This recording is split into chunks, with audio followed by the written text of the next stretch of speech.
We're live, but you guys are muted, so give it about another minute. Oh man, I gotta shit.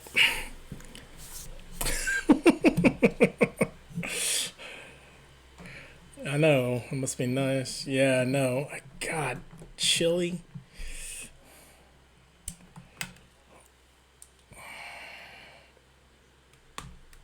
Man, I can't do Popeyes anymore. It kills my stomach. Okay. You guys ready?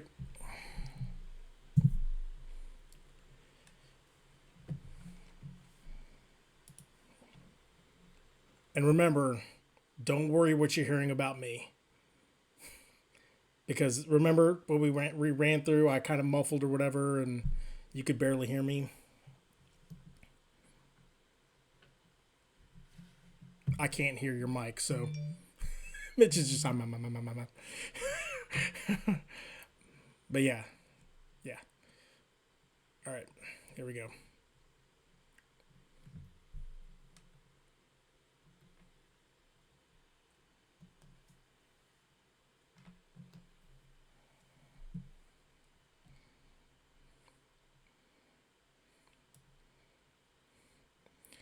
Hey everybody, welcome to the MC Gamescast. It is Tuesday, October 27th. It's the last Tuesday before Halloween. I'm your host tonight, Charlie Zarsuela at CharZar81 at pretty much every type of social intervention. I'm here with my co-host, Mitchell Barrett. Mitch, how's it going, buddy?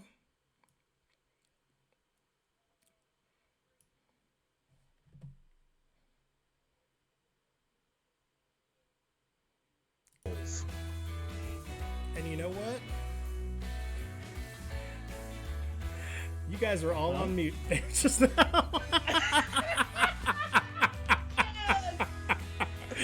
was like, where's the sound or whatever? No, you know what? No, we're starting all of that all over. All right. Get a rat's ass. I'm sorry about that. We're going to cut this in post-production. We'll keep all of this. I was like, where's the sound coming from? I was like, oh shit, that's right. It's crossed off. Get a clip immediately. Can you hear me now? Or? Oh, we can hear everything. We're starting over again, though. Here we go. Re-rack. Ready? Here we go. 5, 4, 3, 2.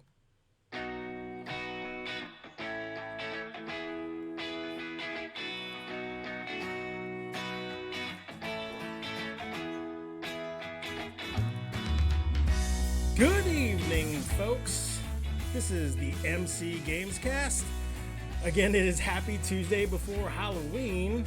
It is October 27th. I am your host, Charlie Zarsuela, again, here at twitch.tv/CharZar81. And I'm here with the co-host of the MC Gamescast, Mitchell Barrett at Team Llama Gaming on Twitter and Team Llama Squad on Twitch. What's up, Mitch? This is the first time that I have said hello to everybody. Don't worry about what just happened. No, it's great to be here. Feeling good. It's weird being on this side of it, but it's actually I'm looking forward to it. Charlie, do. Oh my gosh, what a train wreck that this has already started. But I do want to introduce to you tonight, if you are watching live tonight, you see that we got a third person here on the podcast, and pretty much it's our special host tonight. He is at Joe Shizzle 2323 and pretty much YouTube channel, his Twitch channel, and his Twitter. He's often imitated, never duplicated. My brother who puts the sizzle in your grizzle, Josh. What up, bro? What up, man? Glad to be here. Thanks, guys. Yeah, man. Glad to have you here. Glad to have you with us. It's gonna be have a drink. Okay, sure. Have a drink. So we're drinking at the same time already. Yes, then. sir. How was y'all's guys' weekend? Mine was good. I went and did the pumpkin patch thing with the family. Took adorable pictures of the kids and So my son, who is 5, we were out at this pumpkin patch, and he starts walking up to us, and he goes, "Daddy, I gotta go pee pee." And we go, "Okay, yeah, that's yeah, let's go do it." And he goes, "Okay," and he starts to pull his pants down right there. And we had to no, no, no, no. He was just gonna pee right there in the grass in front of everybody. Good job, son. Yeah, and I was so proud of my son. But then Did he turn yeah, around twice? Yeah, right. Yeah, so that was fun. Sunday, uh, noon to 3 withstanding was a good day. But glad to be back for the podcast. Yeah, no, he was a little tentative with you today, having some tummy aches. Oh well, yeah. It's just that's just as one goes through. That's just how my life goes right now. But yeah, I'm good right now. I got my Gatorade, so I'm good to go. Speaking of feeling better, brother Josh, I know that you've been ailing a little bit. What's up? Yeah, I got a bad case of the gout. You don't know what that is. It's really bad. It's arthritis, and it's fucked up my hands or whatever. So you have to use your thumbs to play any video game. I don't care if it's the Nintendo with the 2 buttons and the directional pad, or a PlayStation 4. You got to have your right thumb. So that's how you look everywhere. So I try to look for games that I can actually stream and play, but I was like, you know what? I'm just going to take a break, do the right thing, and get better. And I'm better. My buddies are all messing with their thumbs lately. What is going on in this world? All right. Yeah, you got your Good thing you guys aren't hitchhikers or anything like that. Right. Oh man, like, so I did something over the weekend that was a first time for me, and it's one of those things that you do and you're like, why haven't I been doing this the entire time? So I never really participated in the shopping of groceries online and then picking them up from the pickup spot. Yeah. Oh, boy. Yeah, we were archaic. Yeah, You've never right. done that before? No. It's It was just one of those things where like gosh. I wanted to touch the produce, to feel the produce, like Sure. I want to Gotta ensure touch them melons. that my stuff my stuff, once I brought that home, if my eggs busted or the bread was crumpled, that was on me. And so we, pretty much bit the bullet because we were just cramped for lots of time. And my mother-in-law actually, and funny enough, like, she's the one who, she prints out tickets still for venues and kills lots of trees in the process, where I'm like about as digital as you can get. And she's the one who introduced me to this, and I was like, I just don't know, and really, and a lot of pitter pattering around, just like not wanting to do it. And so as push came to shove, and again, it's after I did it, I went and picked up my groceries. I kind of was bummed that Where'd you go? there were I went to Walmart, the neighborhood Walmart just around the corner. Yeah. And I like the fact that, like, if the item's not there, they'll either give you like a substitution, or they will say, hey, it's not there, so we won't charge you for it, thankfully. But yeah, man, I feel good. like, TikToking that sucker to some Fleetwood Mac or something like that. Right. You can check the subs before you get there, I think. Yeah, on Kroger, I do Kroger ClickList, and they send you a thing. It's like, hey, check to see if these substitutions are good, and then you check them, and yeah, it's God. I bet you I've gone to the grocery store to pick up a full load of groceries once in the last 5 months. It's so good. Yeah. Fresher melons too. Yeah. And like, I love the fact that, like, when you make your order, it gives you some time and some leeway that if you're like, oh, I totally forgot about this item, let's add it to the list, that you have a chance to edit your list later on. And it's awesome. But that's what I did over this weekend. It freaking got cold over the last couple of days. Oh, it's so good. Oh my gosh, it's I hate it. freezing. I love and hate it at the same time. No one knows how to drive anymore. Oh my gosh. Like, Well, when you combine it with the rain, it sucks. But Like for Okay, me, there you go. yeah, for me, it's I love that first really good cold front of the year because it really makes you feel that transition from the god awful summer that we always have, and then it kind of it gives you that nice little segue into way Totally. better weather. It's yeah, I love Yeah, it so I hate it. I hate it. It hurts my fucking joints. But go ahead. much. Never mind my joints. Yeah. Go ahead. Yeah. You know how the cold's great, bitch. Well, I mean, like speaking of hurting your joints, like I know I had surgery on my knee, and it's one of those dumb things where you hear like all your older uncles and grandparents or whatever saying like, "Oh God, the rain's coming because my knee's hurting," and I'm that old uncle now. dude, son of a bitch, my surgically repaired knee. Every time that front's about to come through, it's like, yep, that pain. I'm like limping around the office all day Monday because like that sucker came in. And anyway, what cold weather does do is it makes you stay inside, and when you're staying inside, you want to play some video games, and that's what we're here I thought to you were gonna say fucking eat talk some about. chili, but What yeah, a whatever. segue! I am segue master. Oh, chili! Don't mention it.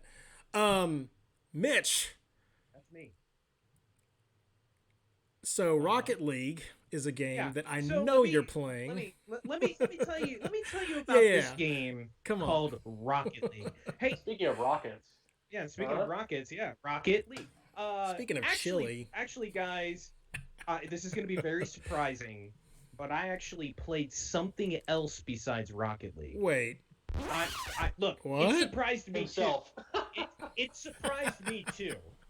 No, I played a couple of games. So I have, as I've said many times, almost every week, I have Xbox Game Pass for both Xbox and PC.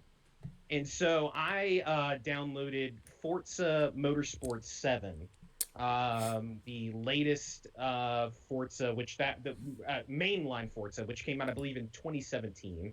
It's the first time it's actually been on Game Pass. Downloaded it for PC, and it's simulation racing, and it's really good. Charlie, you and I talked about this a few weeks ago when we were talking about Gran Turismo, how Forza kind of overtook Gran Turismo in terms of being the top of the food chain when it comes to simulation racing, and I think that still continues with 7. well, when you put out a game, it's yeah, going to that's true. supplant its competitor. And yeah, Hell yeah. I played it for a couple hours. It's the same progression as any of those types of games. You start off with, the lower end cars, your hatchbacks and cars in that style, your normal cars, if you will. And then you kind of progress, and it looks phenomenal. It runs great on my PC. I was surprised how well it runs. And it's a lot of fun. I love those style of racing games. I wish Gran Turismo would get back to where it was, kind of back in the Gran Turismo 3 and 4 era. Who knows? Maybe this new one that's coming out, whenever it comes out, will be really good. So I played that, and now the game that I played that would be most interesting to people in terms of games that have come out recently. I downloaded the Genshin Impact, and that is a free-to-play action RPG. And the best Better than Dauntless for sure. I've not seen that. Okay, all right, fair enough. The best way to describe that game is it's Breath of the Wild, Zelda Breath of the Wild. It takes a lot from that game, almost too much. It looks like Breath of the Wild, like just kind of the look of it. The free roam exploration of that game is very Breath of the Wild. It does have more of a progression in terms of leveling up your character. Zelda doesn't really have kind of a level progression. But for a free-to-play game that is kind of an open world, it's it's kind of crazy how polished the game is. Like, it's really well made. And it's if you like Breath of the Wild, you're going to like this. It's basically anime Breath of the Wild. Um, I'm probably about 2 hours in on that one as well, and I am definitely going to keep on playing it. It does have up to 4-player multiplayer, Okay. which I don't know anybody that plays that game, so I don't know if I'll actually ever get to that. But it's free to play. It's free to play on PC, PlayStation 4, and I believe phones as well, if I'm not mistaken. Yeah, that came out about 3 weeks ago. It's really good. I really am enjoying what it's doing. It brings back those memories of Breath of the Wild, which is not that old of a game actually, but it's a really cool game. I'm enjoying it, and I'm going to keep playing it. And that's all I got. Rocket League's great, so that's but you guys know that. Oh yeah. Or I guess you guys know that I feel that way. We know you love that game. We know it's going to be a severe contention for our favorite games of the year when we start talking about it at that time. Sure. Normally I would follow you up with what I've been playing, but since we have a guest in the house, Sure. Josh, I know that you haven't been playing much games, but we know that there is a game that we would love for you to highlight for us, that you were completely going to town on prior to your injury. Am I right? Absolutely. On a side note, for what Mitch, the game you're talking about, okay. Mitch, I'm sorry. Impact. Ooh. That game for free is absolutely beautiful. I've watched people stream it. It's ridiculous. It's free. It's so good looking. It's so polished. I couldn't believe it. Yeah, it's great. It's worth downloading. It's not that big either. I think the PC download was barely 20 gigs. Right. It's worth giving it a shot. Anyway, I'm sorry. Go ahead, Josh. So you were saying, Charizard 81? Yeah. So tell us a little bit about Star Wars Squadrons, bro. Sure, absolutely. So I put in about 15, 16 hours worth of gameplay into it. And for those who don't know, it came out October 2nd. It was a Friday. I pre-ordered it. Only thing you got from the pre-order, if you did it online, was like a skin. It's like a yellow stripe or something like that on your TIE fighter or your X-Wing or whichever starfighter you like. So basically it takes place, the story mode starts, you're in an Imperial TIE fighter, okay? And you are, I think, Captain Javes, or Javes, or it's Javes. I don't know how to pronounce it. But anyway... A woman, right? Huh? A woman, right? No, it's a dude. It's a dude. Why does it have to be? Never mind. Just a joke regarding your stream, like you were just questioning yourself whether, wait, I'm a woman? Yeah, that's right. Am I a woman? No. Am I? Check out that stream. It's awesome. Bring back the references. So anyway, he turns to the rebellion. Okay, he changes sides, and basically, it shows that storyline. It gives you the basics of how to fly it, how to use your torpedoes, etc., etc.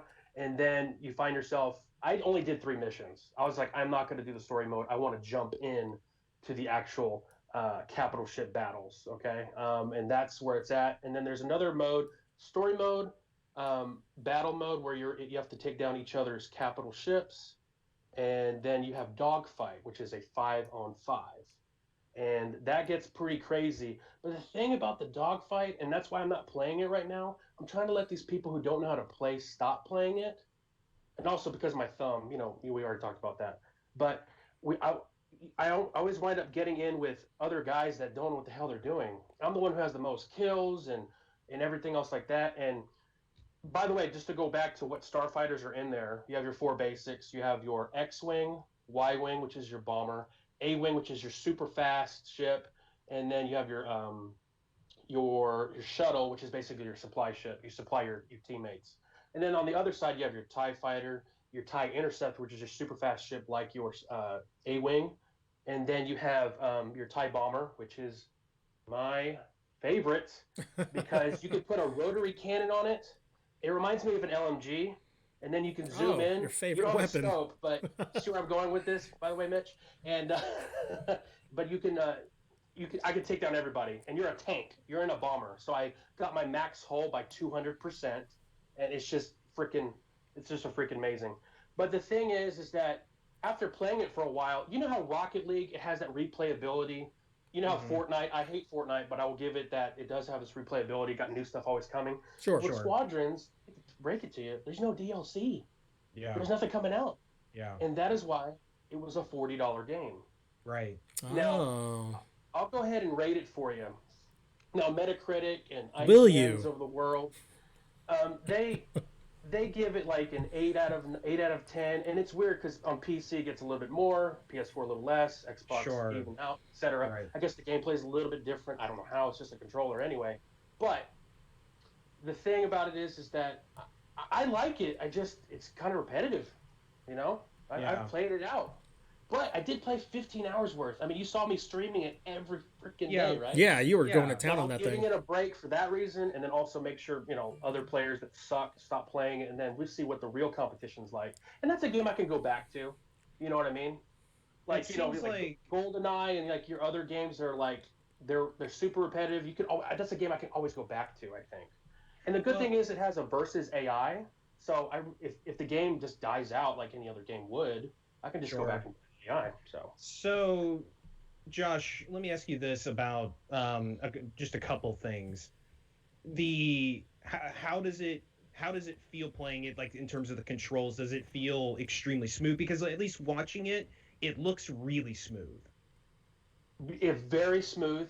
So I forgot to tell you about the gameplay itself. So if you've played Battlefront 2 and any other Starfighter game that has to do with Star Wars, of course, you can change your camera to be behind the ship in like third person, right? Well, this, you are stuck in the cockpit. You can only see out the front window. Oh, so it's first person. Yes, it's only first person. That's the only reason why you would see third person is because you've died and you're seeing a replay of how you died. But I don't. Is there a VR component to this? I'm not good at it. I'm just kidding. No, but it is VR. Yes, it is VR. It's actually the way to play it. Oh man, that would be awesome. Really, VR is only an advantage if you're on the Rebellion side. Really? Because when you're in A-wing or X-wing, you can that makes sense. Yeah. See, sure. You're a TIE fighter. This is you right here. Yeah. You know what I mean? You're just looking through the front canopy. Right, exactly. But the cool thing about the cockpit itself, you have not just your skins on the outside, but on the inside you can buy accessories. So I've got a little, for those of you Star Wars fans, you know what a Rancor is, right? Mm-hmm. Oh, yeah. Rancor, okay, Mitch, you know what it is? Okay. For those of you who don't know, in Return of the Jedi, Luke gets stuck in that cave, and the Rancor comes out. Yeah, okay, you got it. Anyway, I love it. Do it. I love it. He comes all out, and he's like, oh, and then Luke's all like, I don't have my lightsaber. I got a bone to pick with you, though. But, oh my God. Okay. Yes. Okay. But anyway, he gets it stuck in his mouth, and then something happens. He chokes up. Hang on. Real quick. Charlie, can we transition to just Josh reviewing scene by scene of Star Wars? I'd be all about that, man. I love puns. I'm a pun fan, so. No, but going back to the game itself. Sorry, I got off track there. Oh, you're fine. So you were talking about the game itself. The controls, I'll give you what it's like. If you ever played Elite Dangerous, and then Battlefront 2 Squadrons, where you're in the fighter, take those two and be right in the middle. So it's somewhat difficult to fly at first, but then it gets kind of easy, like an arcade-ish way. Okay. So you're right in between. And the great thing is I played Elite Dangerous. One of my coworkers, Chris, who's Cryptic Fire 1 on Twitch. He hasn't started yet. But anyway, shout out to him. Good guy. He's sick right now. Hopefully gets better. He told me about Elite Dangerous. I tried it out. It wasn't for me. It's a sandbox. Kind of like No Man's Sky and all that stuff. I just can't get into it. It's like, give me a mission. Give me something to do. Elite Dangerous is a lot. Yeah, it's a lot. Like No Man's Sky is a little bit more self-contained, right? But Elite Dangerous, oh man, it's a lot. Right, so it's super complicated to fly a ship, and especially in combat. So I kind of got that practice in with Elite Dangerous. I played it for maybe a total 4 or 5 hours, total gameplay maybe. But so me playing Star Wars, I felt like I jumped right in. It was pretty good. That's why I skipped the campaign. I'm like, I really don't care. I just want to jump in a fighter and kill somebody. You know what I mean? Sure. Yeah. But yeah, going back to the rating itself, Metacritic, IGN, etc., they're in the 8s. I'm going to give it an 8 as well. But as a player who's not a Star Wars fan, I am a Star Wars fan, but I would actually give it like a 7.5, like more of like a C plus. So it gets the Star Wars boost. But it's a $40 game, so it's like you can't. Sure. It's like you have to weigh in. What are you paying for? What are you getting out of it? So, Yeah. But as a Star Wars fan, I can give it a true 8 because I'm bumping it up just because I'm a Star Wars fan. So yeah, that seems. You appreciate it more when you're a fan. Yeah, that seems like the consensus is kind of in that, above average, not great, but it feels good for that $40. Right. Exactly. That's how these Star Wars games have been recently. It's like they seem to be a lot of fan service and less like quality, like if they were not named Star Wars, would this be a good game? You could probably bump that up to 8.5 if you have a true squad of 5 to play with. But the likelihood of getting that, who's going to pay $40? They could be not a Star Wars fan. They could be not a Starfighter fan. They could be so many different things. There's so many games to play out there. You want to utilize your time the right way. Definitely. And I so happen to be the guy out of the 3 who played it, and I've enjoyed it. So. Well, speaking of utilizing your time, I'm sorry, Mitch. Were you gonna say something? Oh no. Go ahead. I know also before Star Wars, but I'm sorry. While you were playing Star Wars Squadrons, you also made a little dip into the world of Hitman 2. Oh, yeah, I did. Tell me how much you love that game. Sorry for the cursing. Am I allowed? Are you going to bleep that out? Guys, can you bleep that? Thanks. Yeah, we're going to get that out. We'll get that in post. Oh, there we go. Yeah, we bleeped it out just now. Yeah, my brother and I are in the same room. Hey! No, I'm just kidding. But yeah, I played Hitman, and you, Cheeto, you saw me playing it. Or my brother. By the way, guys, I call my brother Cheeto. It's Tagalog for little boy, but he's not a little boy. He's my big brother, and most respect, obviously. But I'm so small. Anyway. So small. Hey, Josh, real quick, what do you call me?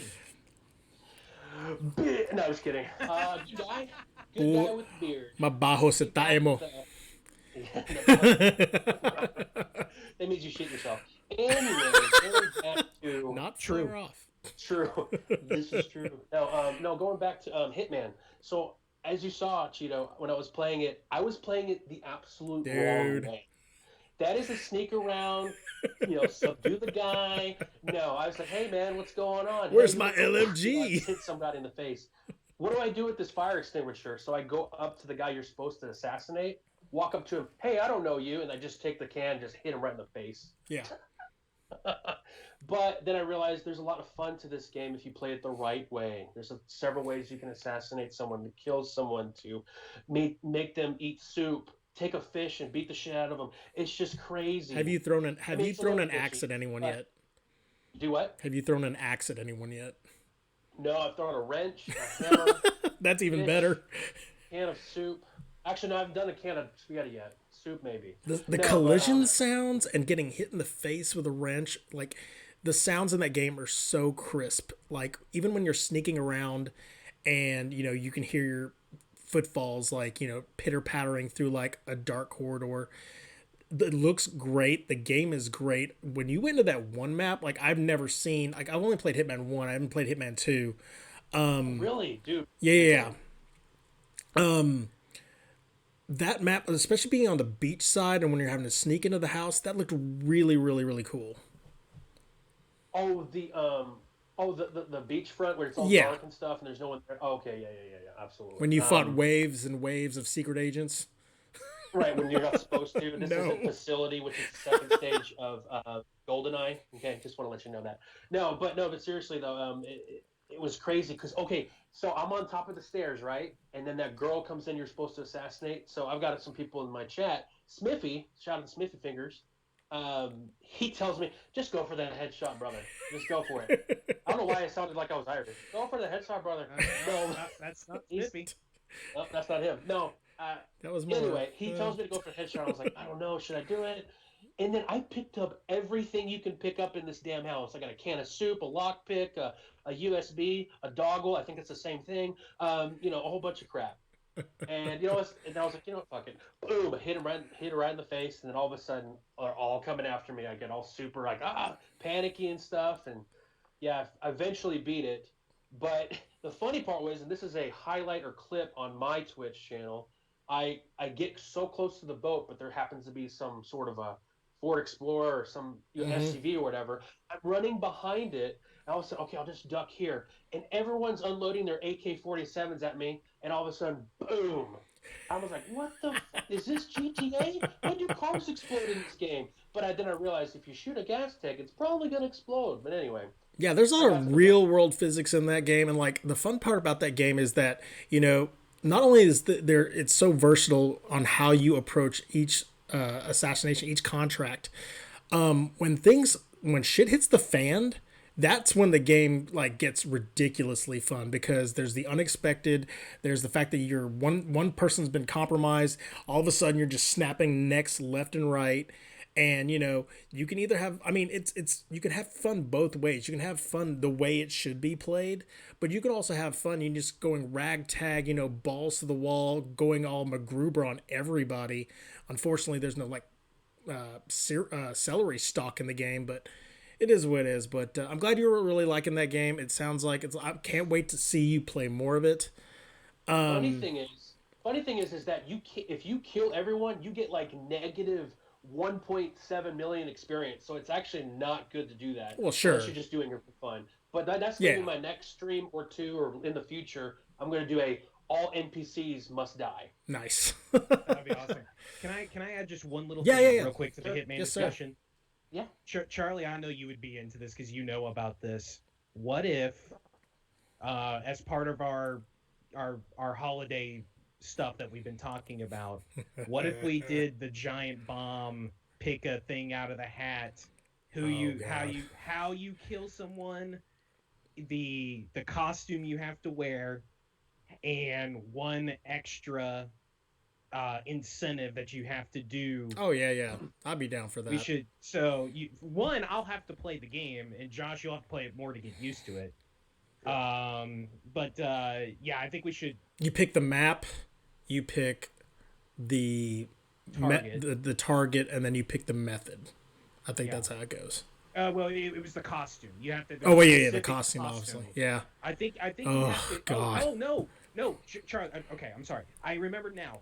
You have two. There's 2 targets per map, right? Yeah. Oh God, that's right there. It's 2.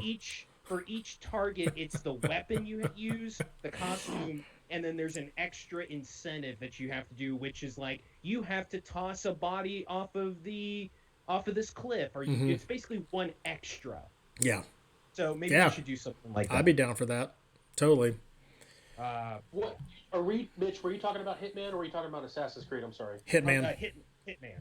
Oh, okay. Got it. Cool. No, we'll definitely do that going into the holiday season. That'll definitely be something on the docket. Regarding now, though, I have been knee deep in the Switch, and good God, I love Mario Rabbids. If you couldn't tell from my cocaine-driven stream that I had about 4 days ago, I played that game on stream for the first time. It's a fun game. It's so I may have talked it up a little bit just because I had a lot of sugar in me, probably a little bit of spirit fuel. Oh boy. So it's very much like XCOM, and like it's this spacious, you know, turn-based battle system where you're on a map and you've got players in which you move across the field of battle, and you perform attacks on each other, and obviously there are hit points involved, etc., etc. If you played XCOM or XCOM 2, you know how intricate and how detailed those games can get. This game, while it captures the spirit and it captures the basics, it doesn't go that deep into it. The dice rolls are not necessarily like, you know, they're very cut and dry in this. So when you're attacking a player, you're either going to hit the player or you're going to hit the obstacle that's in their way, or you're going to miss.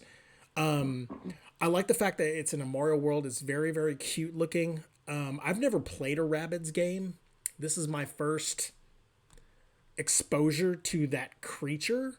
So I'm not sure if I'm one to even speak to it. Have you guys played anything with Rabbids in it? Like, nope. Okay, well, nope. Yeah, No? so I was muted. I'm sorry. oh, Damn it. Mitch, did you play anything with rabbits in it? I played one. I can't remember exactly which one it was. I've never liked the Rabbids as characters or as a I guess as a concept. Um, the way that they handled them in this game, I found them to be funny and interesting. Some of the Charlie, you saw some of the stuff where there was a lot of scenes they set up, like the big giant toilet with the rabbit on top of the rubber ducky. Like some of that stuff is really funny. Yeah, But as a concept, I think they're kind of annoying. Is Yeah. Rabbids Nintendo only, or no, they're It's Ubisoft. That- Yeah, that- Ubisoft? Sorry. That's Yeah, the cool thing Rabbit- about this game. This is like an amalgamation between Ubisoft and Nintendo. They got together and they made this game, which blew every fanboy's brain out of the water. Because then, like, oh, I didn't know companies can do that. What if we have BioWare mix up with id Software or Bethesda and make some amalgamation of Mass Effect and Doom? Like, it's what just if BioWare made a good game? well, I mean, and it's just something that, like, I don't know if this has ever been talked about, like, in, like, hushed tones, like, oh, what if Mario, the Mario Mushroom Kingdom and the Rabbids Kingdom were put together? I don't know if it was that, but it is cool to see, like, worlds collide, like the Flintstones meeting the Jetsons or something like that. God, did I age myself just now? Or Family But, Guy meeting The Simpsons? Yeah, even There you that. go. There you That's go. not as dated. There's something more current. But yeah, like, and it's fun. Obviously, once I got my blood pressure down and on a more even keel playing it, the harder it gets, it's more demanding of, like, more of a strategic tactile approach rather than just wheeling dealing. Let's just jump behind everything and stuff. I do like the collab techniques that you can use between the Rabbids and Mario. I am very much looking forward to seeing what future weapons and items I come across to enhance the gameplay. But right now, to me, I don't want to use the word shallow, but right now it is very straightforward, basic. And honestly, I don't expect it to get too much more technical. I'm hoping it does, because there's, like, okay, there's status effects, there's boosts, there's traversing the playing field by utilizing other characters around you. I see that, like, growing to that point, but further than that, I don't really see it. But I am enjoying myself in that game. Other games that I've been playing, obviously I started streaming Borderlands 2 recently, and on top of that, I actually played through Borderlands 2, and a little bit of Borderlands, the pre-sequel. They were pretty much all readily available on the PlayStation Now. And You also were eating on the border while playing it, right? yes, I was borderline rabid there. So, Oh God both bless, of you. man. Shit. Hey, it's I feel pretty handsome right now. Jack. Borderline, man. Borderline. But Yep. I never played Borderlands 1, and I really thought that I was like, okay, I would love to start a series kind of like I did with Donkey Kong Country, where I can play through different games, the different progressions, and complete a whole series. Obviously, that lends itself to giving me a lot more material to stream. But I had never played Borderlands, and I heard, Mitch, you and Ryan were just head over heels with that first game. Playing Borderlands 2 is a first, and you would probably agree with me here, is like saying, I want to play Assassin's Creed after I play Assassin's Creed 2. 100%. Or Mass Effect after playing Mass Effect 2. 100%. Borderlands 2, I mean, it came out in 2012, so it had 3 more years to develop. It got crisp, it got refined. When I played it, I mean, obviously, all the games are beautiful in their own way. I love that cell animation that they brought. I think, Prince of Persia was one of the first ones that placated the cell animation in at least, like, the the PS3, Xbox 360 I think generation. I think Josh mentioned 13 the other day. 13. 13? Yeah. 13. Which is a bad game, but it's really cool looking. And Yeah. we're taking it back, Fear Effect. Yeah, Fear Effect. Oh, Fear well, Effect. yeah, definitely. I might have to. I might have. Thank you, Nick, for buying it from GameStop for me because I was too young.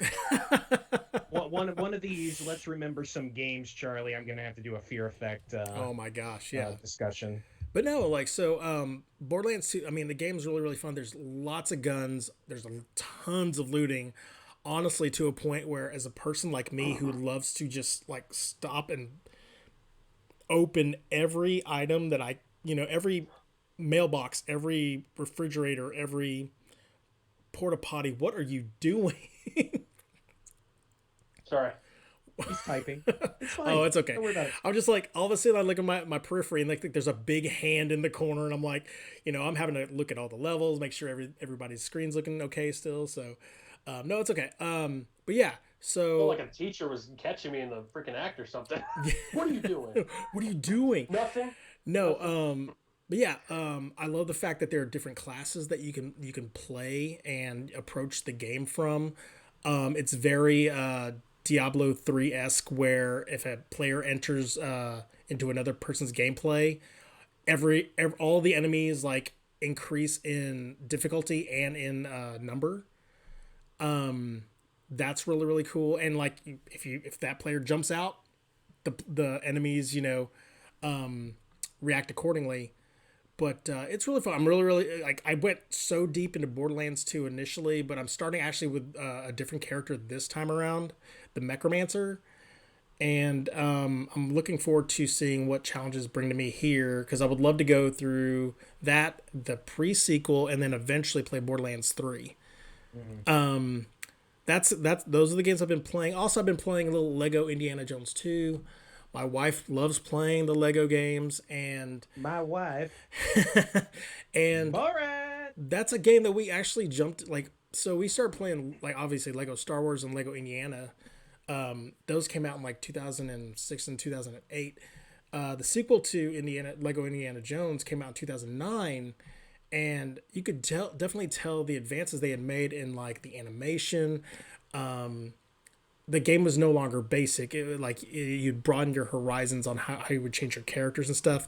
All in all, it's still a Lego game, and the fact that on the PlayStation Now library, all the Lego games are available. So we pretty much have our pick of the litter in regards to what Lucas Disney property that Lego has adopted at our whim. So.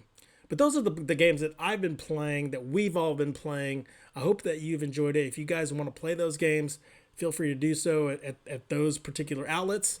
And now, thanks for the permission. Yeah, those Lego games are well put together. But anyway, go ahead. All right, Charlie, let's move on. Yes, let's Did you put Legos together? Okay, never mind. Let's piece by piece put this together. I don't mean to block you from the next segment. Okay, you know what? That one was good. That's a good one. And speaking of the next segment, here is the news.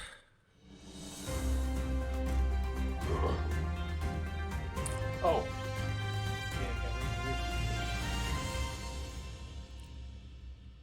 And the news this week, we got some stuff that had literally just dropped in our laps on the last couple of days. We didn't have anything, Mitch, for the latter part of whatever. But one piece of news that I did pick up from last week is that Call of Duty Black Ops Cold War is going to have a Zombies Onslaught multiplayer mode.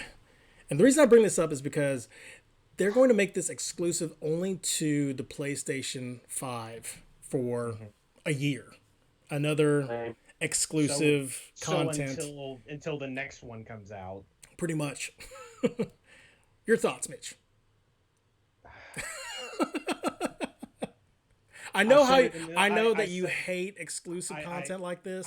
I do. I don't like locking out content for other consoles or even PC. I hate that because I am one of those people that thinks that gaming is great everywhere and everybody should get to play everything everywhere, aside from your first party exclusives, of course. But I don't like it. And I guess my one question about that is that does that matter? Like, is Zombie Onslaught that popular? I honestly don't know. Yeah, there's quite a following for zombies in Call of Duty You for think sure. so? Okay, I mean Yeah, that's fair. I mean they're super nichey, but like they're Sure. super like loyal to that particular I mean, gameplay. so I guess this would be bigger news if it was like Call of Duty Black Ops Cold War multiplayer is exclusive. Like if it was just like the core multiplayer more than anything. Right. Yeah, it sucks. It's yeah, I hate it. I want everything on everything. I want everybody to enjoy everything. Well, and from my understanding, like Zombies Onslaught is going to be actually like a sub mode of zombies.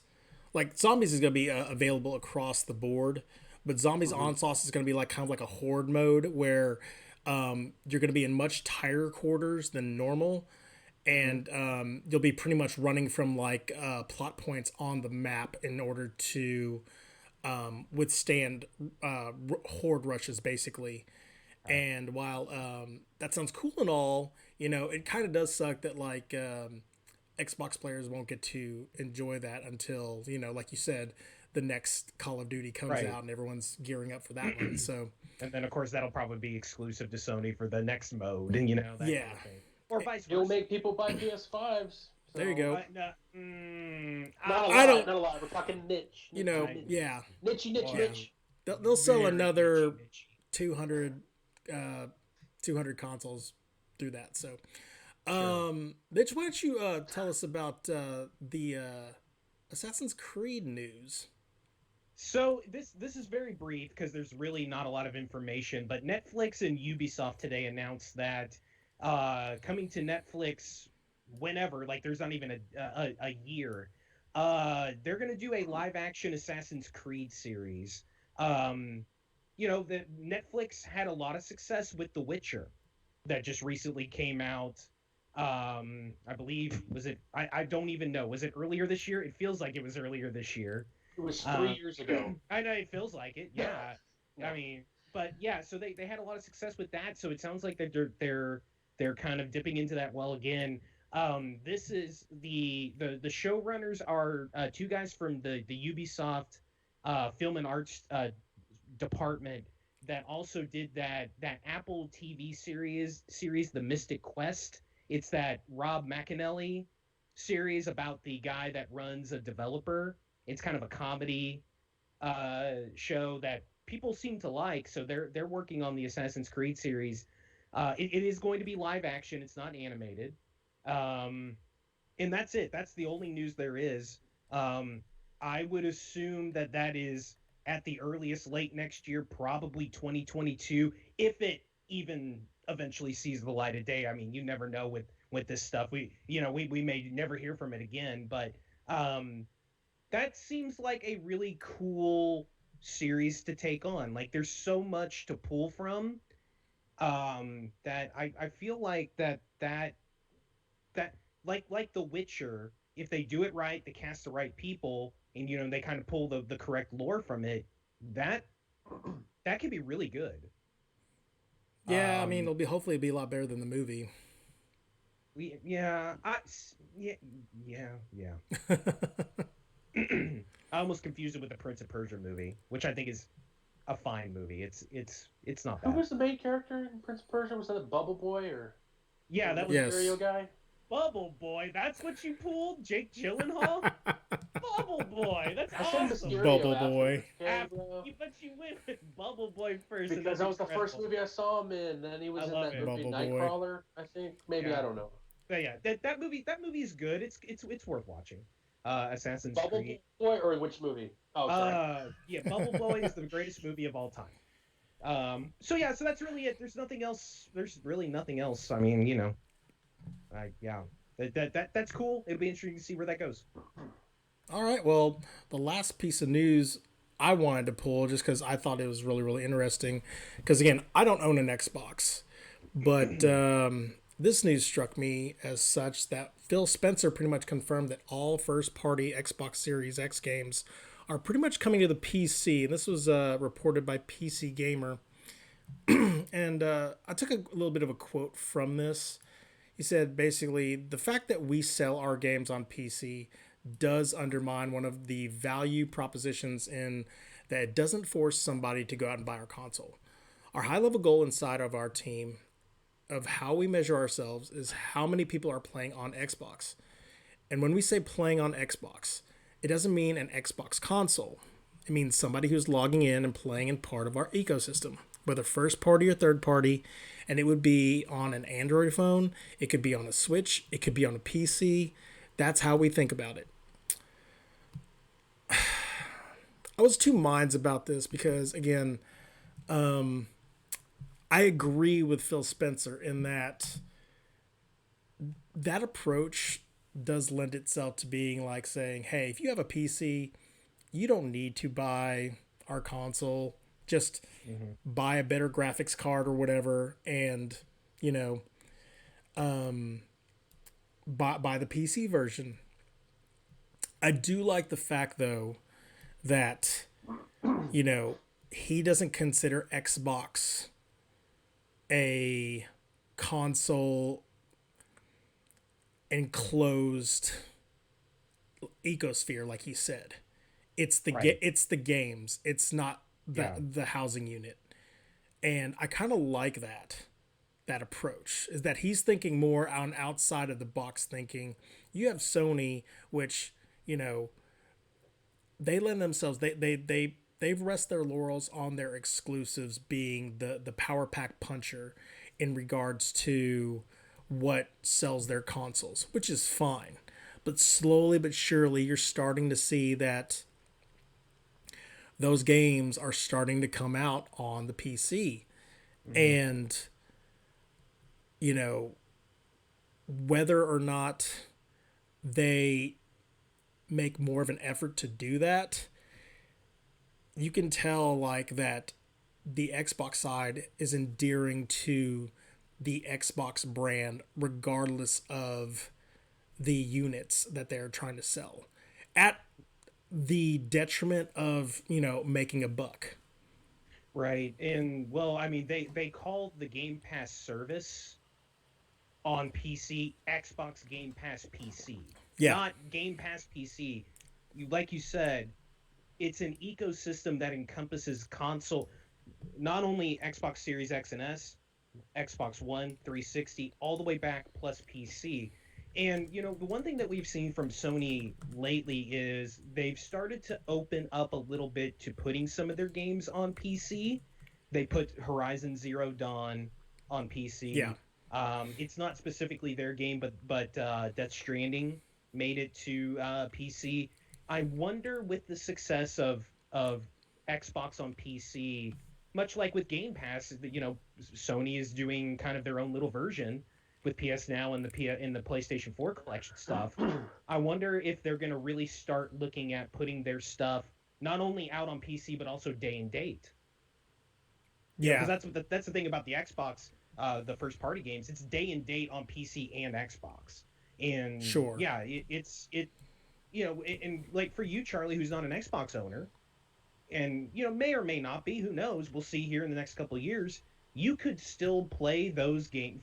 Fable 3, or I'm sorry, the new Fable, whatever they call it. That's a game that you've got on your radar at the very least, and that'll be a PC game. You don't have to get an Xbox to play that game. You can play all of those games on your PC and be just as happy as everyone else playing it on their Xbox. And that's the thing too, is like that's a different business model. Obviously, Sony's trying to sell lots more of their consoles and try to move that again with the utilization of their new exclusives. Who knows? I mean, they're pushing so hard on the new PS, the improved PS Plus, right? That the idea that they're going to want to move items over to the PC, like you said, day one, I don't think that's going to be I don't think it'll ever be a something. thing. No.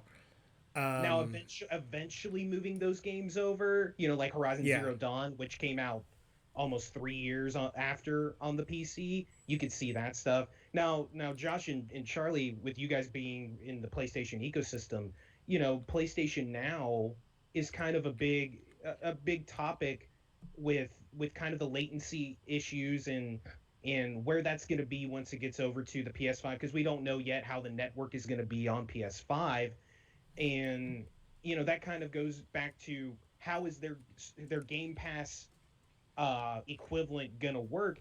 If that stuff works, the PlayStation Now stuff works way better than it does on the PS4.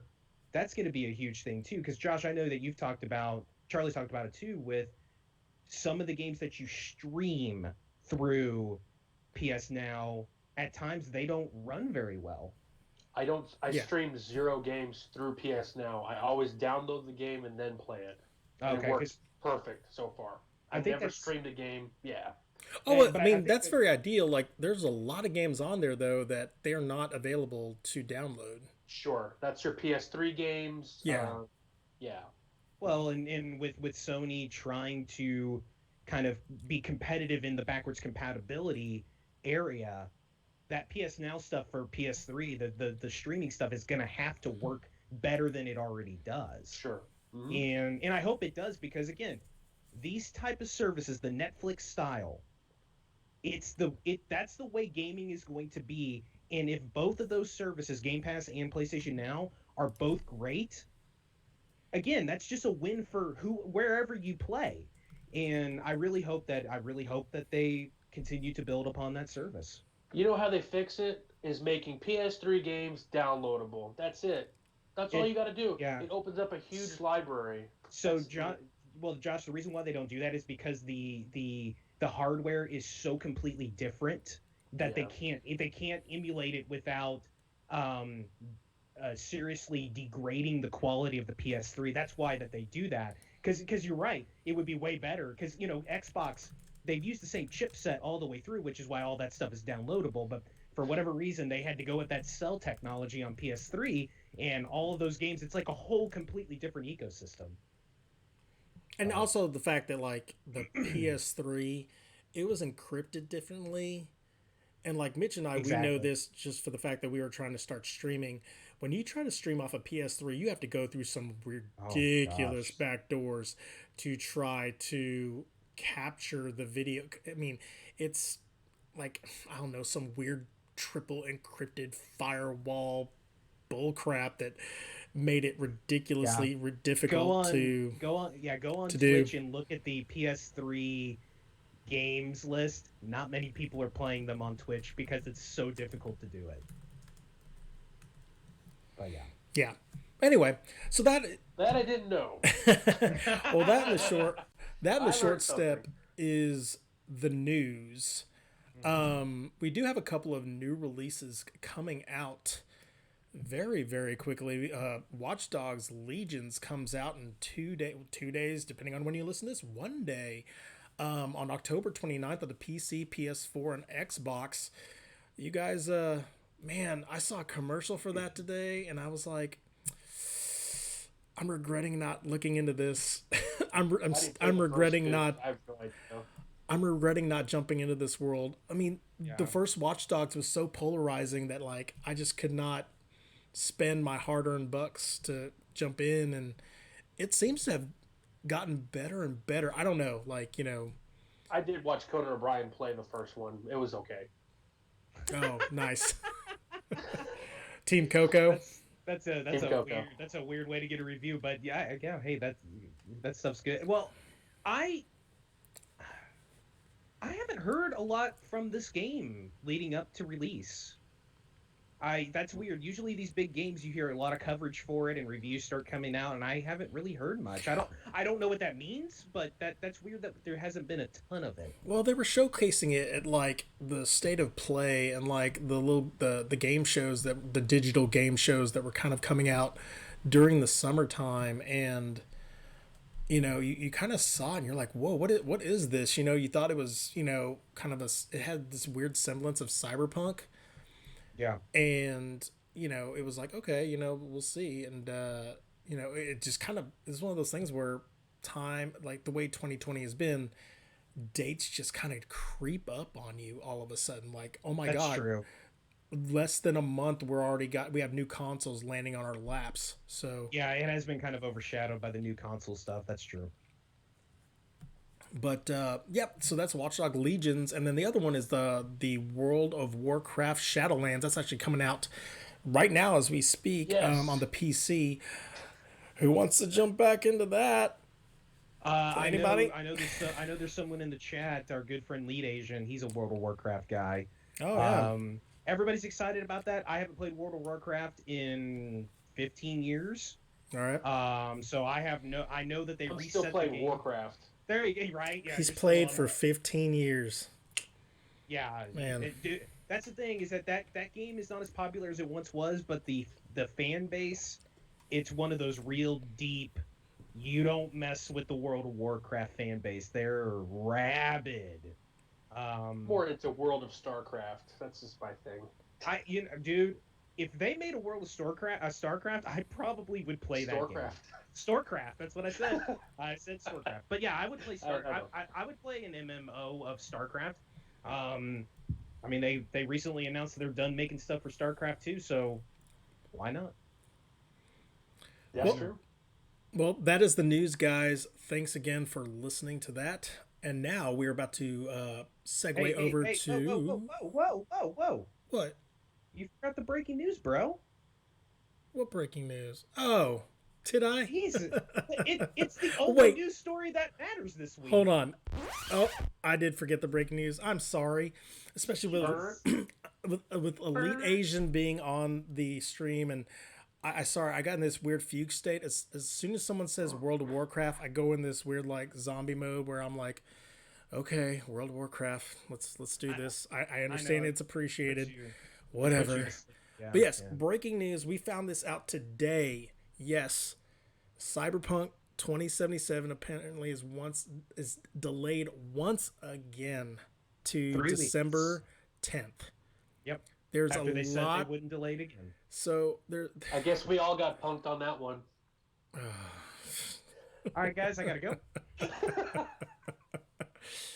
So I mean, I know there's gonna be a lot of clamor in regards to it being delayed, but I know like there were some very, very ethical issues in regards to their push to getting their release at such an early date. I do like the fact that they are putting this off. Like I've always been the type of person that, yes, I'm going to be bummed that I can't play this sooner. But if it takes 3 more weeks, 3 more months to make a game the game of the year, which it should be, rather than having it come out and then having to perform all these like day 1, week 1 patches, I will wait a little longer. Hey, what's worse though, a movie or a video game being pushed back so many times? Like you really want to see this movie. Godzilla, by the way, for each of you. I've been waiting, and then COVID and shit, and just much worse. I mean, for me, since I love video games way more than just movies in general, that's easy for me. But like, it sucks when any piece of entertainment gets delayed. It sucks. Yeah. But like Charlie said, if it's done in the name of making sure it's ready to go, oh my god, when you pop that disc in / download it to your console. And Chris in the chat is right. Like people sending death threats, to CD Projekt Red because they're delaying it. I mean, look, that's just how social media is today. I mean, that's what that is. Death threats. But death I mean, threats? but that's it's going to be good. It's 3 weeks. It's a joke that we talk about, on our walks and breaks and stuff, but it's a schedule for human beings. These are not robots. They need to sleep. They need to eat. They need to take a chill pill every now and then. Right. No. Right. We cannot constantly just like poke and prod, with like an electric, cattle prod and hope to like have this amazing, outstanding product come out to this. I mean, yes, we're spending our hard-earned money to, get a good product, but at the end of the day, yes, you're spending your hard-earned money for a great product. Why do you want it half-assed? Because you want it rushed. For a thing you don't need. Yes. Like Well, if this the was thing is, you could need. Never mind, Mitch. if Never this mind. was if this was We like need a championship, Mitch. No, I'm just kidding. if this was the COVID vaccine and I found out that like people were like, okay, we need to take a break, da da da da da, I would kind of be like, you should really get this out to us faster than Right. You're purporting or whatever, and not stop Depends going on to why play there's golf. a break. Yeah. We won't go into that. I mean, like, yes, like you can say yes, scientists need to break too. You don't want to fuck up like that, particular, reaction, because then that would really screw things up. But yes, like this is not a necessity. Mm-hmm. And so again, this is a form of entertainment. I'm sure that these people are doing other things in their time to satiate their need for a game like this.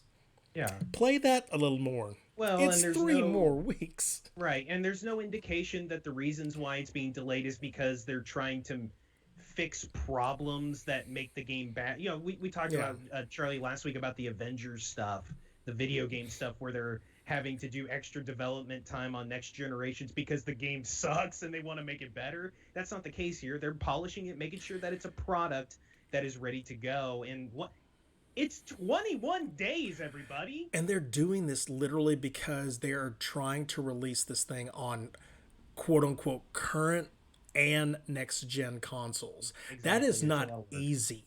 It's a lot of work. So, it's just another thing to put it on the top of the pile of why social media is the fucking worst.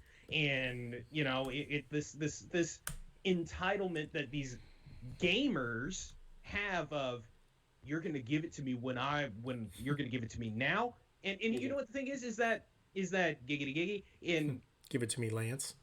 If it came out when it originally was supposed to come out months and months and months ago, and it was broken, they would be bitching the same way. They would be bitching too. They can't win. There's no winning.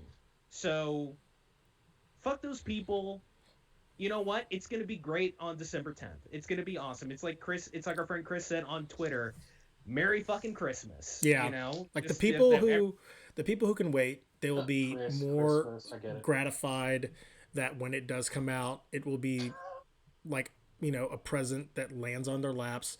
Those people who are bitching and moaning and complaining for the next 3 weeks, they're just wasting their time and energy because the game will still be coming out and it'll still be great. Oh yeah, the same people bitching and doing death. Yeah, the same people that are bitching and sending death threats are going to still buy it on the 10th. I'm like, you know what? If you go and kill some of these people, you're gonna make it delayed even longer. So what's the point? Charlie, I know you're getting it. Josh, are you getting You're getting Cyberpunk too, right? I'm gonna let it ride to see how it is, and then see what happens. What are you getting on?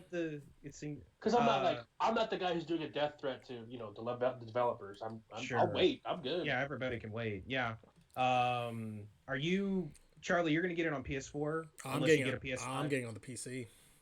Oh, you're gonna on the PC. Perfect. Oh, yeah. I'll get it for my new Xbox. It's gonna be on everything, and I'm sure. Look, CD Projekt Red has a history of making incredibly good games from the very start of releasing those games. I have no doubt that this is going to be the same. The Witcher series is always very well received, and I don't think this is going to be any different. Okay. Thank you, Mitch, again, for reminding me about that breaking news. That would have been a horrible black spot and pretty much like this if you entire... forgot the Assassin's Creed news, it'd be like, okay, you know what I mean? Yeah. Again, I was going to cut it anyway. Fugue state. But the reason why we have a guest on the show today is because... Who's the guest? Who is this guest? We have a guest? Where are you? Are you up there? Yeah, you're up there. Oh, wait, there he is. Josh at Joe Shizzle 2323. The topic of the show today, video games of our lives with our guest Josh. So when we started this podcast, we did a whole, we kind of adopted this questionnaire. It was based upon your favorite music tastes. and we kind of just like molded it to our whims to fit our video games podcast. And so there were like a list of like questions that we answered way back then. You should check out the MC podcast on your available podcast outlets and go check that out. For our answers, outlets, by the way. There are tons, but we are pretty much on all of them. So yeah, maybe too No, many. you are. I checked it. You are on all of them. It's pretty cool, guys. You Google MC space Gamescast, it will show you a gigantic list of where they're at. Check it out. We made it. We're on Google. Nice. But yeah, so we whittled down our list of questions just to kind of like really highlight the essence of this list. And let's just start you off, Josh. I know that you kind of lost your list earlier today. You've left it at work. Hopefully you can. Man, I wrote like 2 pages on a notepad and everything, and yeah, you had I was excited. I had butterflies in my stomach. First podcast ever, and then I'm at Popeyes. I'm like, it'll be $15, sir. I'm like, oh shit, I forgot my notes. He's like, sir, no, here's the card. Oh, what a great. Oh, can I get barbecue sauce? Thanks. Yeah. But anyway. So yeah, hopefully you can conjure up your original answers. So let's start with the first question. So I know you didn't want to do hated because you don't hate video games, but we kind of like transformed it a little bit. Like, so what's your most frustrated game? Like game that you just completely just like. I'm gonna go pretty recent because I really couldn't think of something that's really truly frustrating because I have a big brother and he always helped me with the stage I couldn't beat. Anyway, like Donkey Kong and then Shadows of the Empire couldn't get past a certain part. But anyway, I'm gonna go current Bloodborne. I can't beat a boss to save my life. Nico, you couldn't help a brother out. I had 20 blood vials to heal myself. I can't get past the boss. I mean, I went to the cleric. I went to this guy with a gun and a sword. He beat the shit out of me. I mean, I can't do anything. But I'll go back to that game. Very fun. It sucks you in. You just keep wanting playing it. But I moved on to I think Squadrons afterwards. I think, or I forgot what the order was. But I moved on to other games, and I'll go back to it. I've got it downloaded. Not streaming through it. Download it. That's the way to go, guys. Right? Yeah. But, well, with a game like that, definitely. Another recent frustration was Resident Evil 0. You stupid bitch, Rebecca. Why did you have to go first?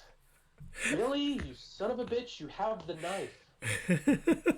What the fuck? Now I have to start all over. Now, granted, it's only 32 minutes of gameplay, but I really don't want to go through that shitty fucking graphic game. Now, granted, it looks a little bit better because it's been remastered, blah, blah, blah, blah. But I probably won't go back to it anytime soon, but I probably will. I don't know. But just the little things I have to start all over.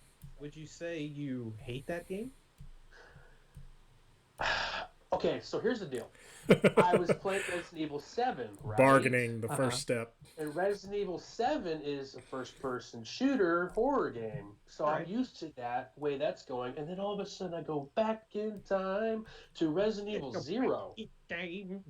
And then I actually like Resident Evil 1 better than 0. I don't know, maybe it's because it's a classic, it's scarier, I don't know. But I played that a little bit, as you saw, Cheeto. But yeah. Yeah, I'm not going to say I hate Resident Evil 0. I'm just glad I spent $10 for both those games.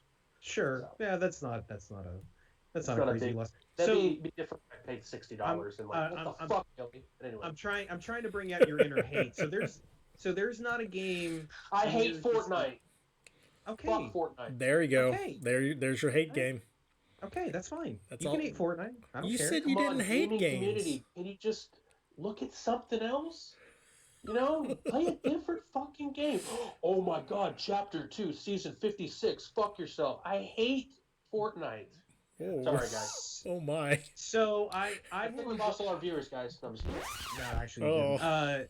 I mean, to be honest, like the Fortnite culture sucks. I don't like Fortnite culture. Like the game itself is fun, the progression's fun, like the Marvel stuff is cool. Some of the stuff they do with that stuff is fine, but like I could totally understand someone just being like, nah, not me, nope, no, I get it. Fortnite is not a game that I'm gonna go die on the hill for to be like, Josh, you're wrong about Fortnite. That's not As he's raising the Fortnite flag. yeah, Fortnite. It's my favorite Then game of all time. Then I take you down with an LMG with the sniper scope on That's it. right. That's right. But no, I apologize for all you Fortnite fans. I just don't get me wrong. You can go to my YouTube channel. You can see some YouTube videos of me playing it. But no. Thanos was the coolest thing that ever happened in that game, and then it went away. Why do you do that? You add something cool and then you take it away. I don't get it. All right. Marvel didn't let him keep it. Sure, that's the legit answer. But I was just saying, and yeah. No, you're right. Fuck Fortnite. But yeah, that's there's my 2 cents on that. Okay. I want to. Okay, just to throw a boomerang in this because I don't want you to go all hardcore negative right now. There's only two negatives. Like Captain Boomerang from DC. Yeah, but okay, fine. You want to get them out of the way? Okay, fine. Yeah. What's your most disappointed game? All right, it was September 21st, 2009. It was a midnight release. GameStop, the GameStop you mentioned before, Mitch. I don't know it's in Louisville. It's near Vista Ridge, but it's outside of the mall. Yeah, it's across the street from it. Okay. Right, exactly. Yeah. Long line, midnight release, excited. Halo ODST. Oh. Yes, crap. Orbital drop ship. Piece of shit. Yes. God. Fucking hell yeah. Standing in line. All right. Hey, thanks, Chris. The guy, the manager. I knew him. I actually worked there for just a couple days, and then they found out I got fired from EB Games for stealing Madden 2005. Oh, there was a Payless there. But they were. That's an old story. But I got the game. I'm excited. At the time, my roommate Zach, who is our cousin Cheeto, of course. Yeah. I came home and he's like, "Hey man," he's on his RuneScape or whatever fucking game he was playing at the time, whatever RPG open world thing. He's dating someone I don't know. But anyway, he loves anime at the time. Good roommate though. He did the dishes all the time. He cooked spaghetti. But Halo ODST. The game. It's 360. It's midnight. I'm tired. I was a car salesman at the time, but I had good enough energy. I was working out at the time. Don't look like it now, but I put in the game. I play it. I'm like, oh yes, okay, yeah, boom, boom, boom, and I'm dropped into the fucking map. No guns. Got to find it. All of a sudden, a grunt comes up. Okay, took out that bitch, and then I'm like, why am I tired? Why is this so fucking boring? The only good thing about that game was firefight. But okay, even then, it's not that good. That game sucked. And the crazy thing is, I looked it up today. They got like 9 out of 10, 8 out of 10. Fuck that. I don't know. Why? The first 4 letters of that game. Halo. And you know what the crazy part is? I think on eBay it's like $30 or $20 just because it's a Halo game. I love Halo. A lot of people disagree with me. I like Halo 4, even though it's super short. Whatever. I enjoyed it. But, yeah, ODST, orbital piece of shit. And I can't hear a thing Mitch is saying. That comes off of Halo 3, which was, to me, the peak of that series. And then ODST comes out, and it's like, that's the follow-up? That's the follow-up to that? I agree with you 100%.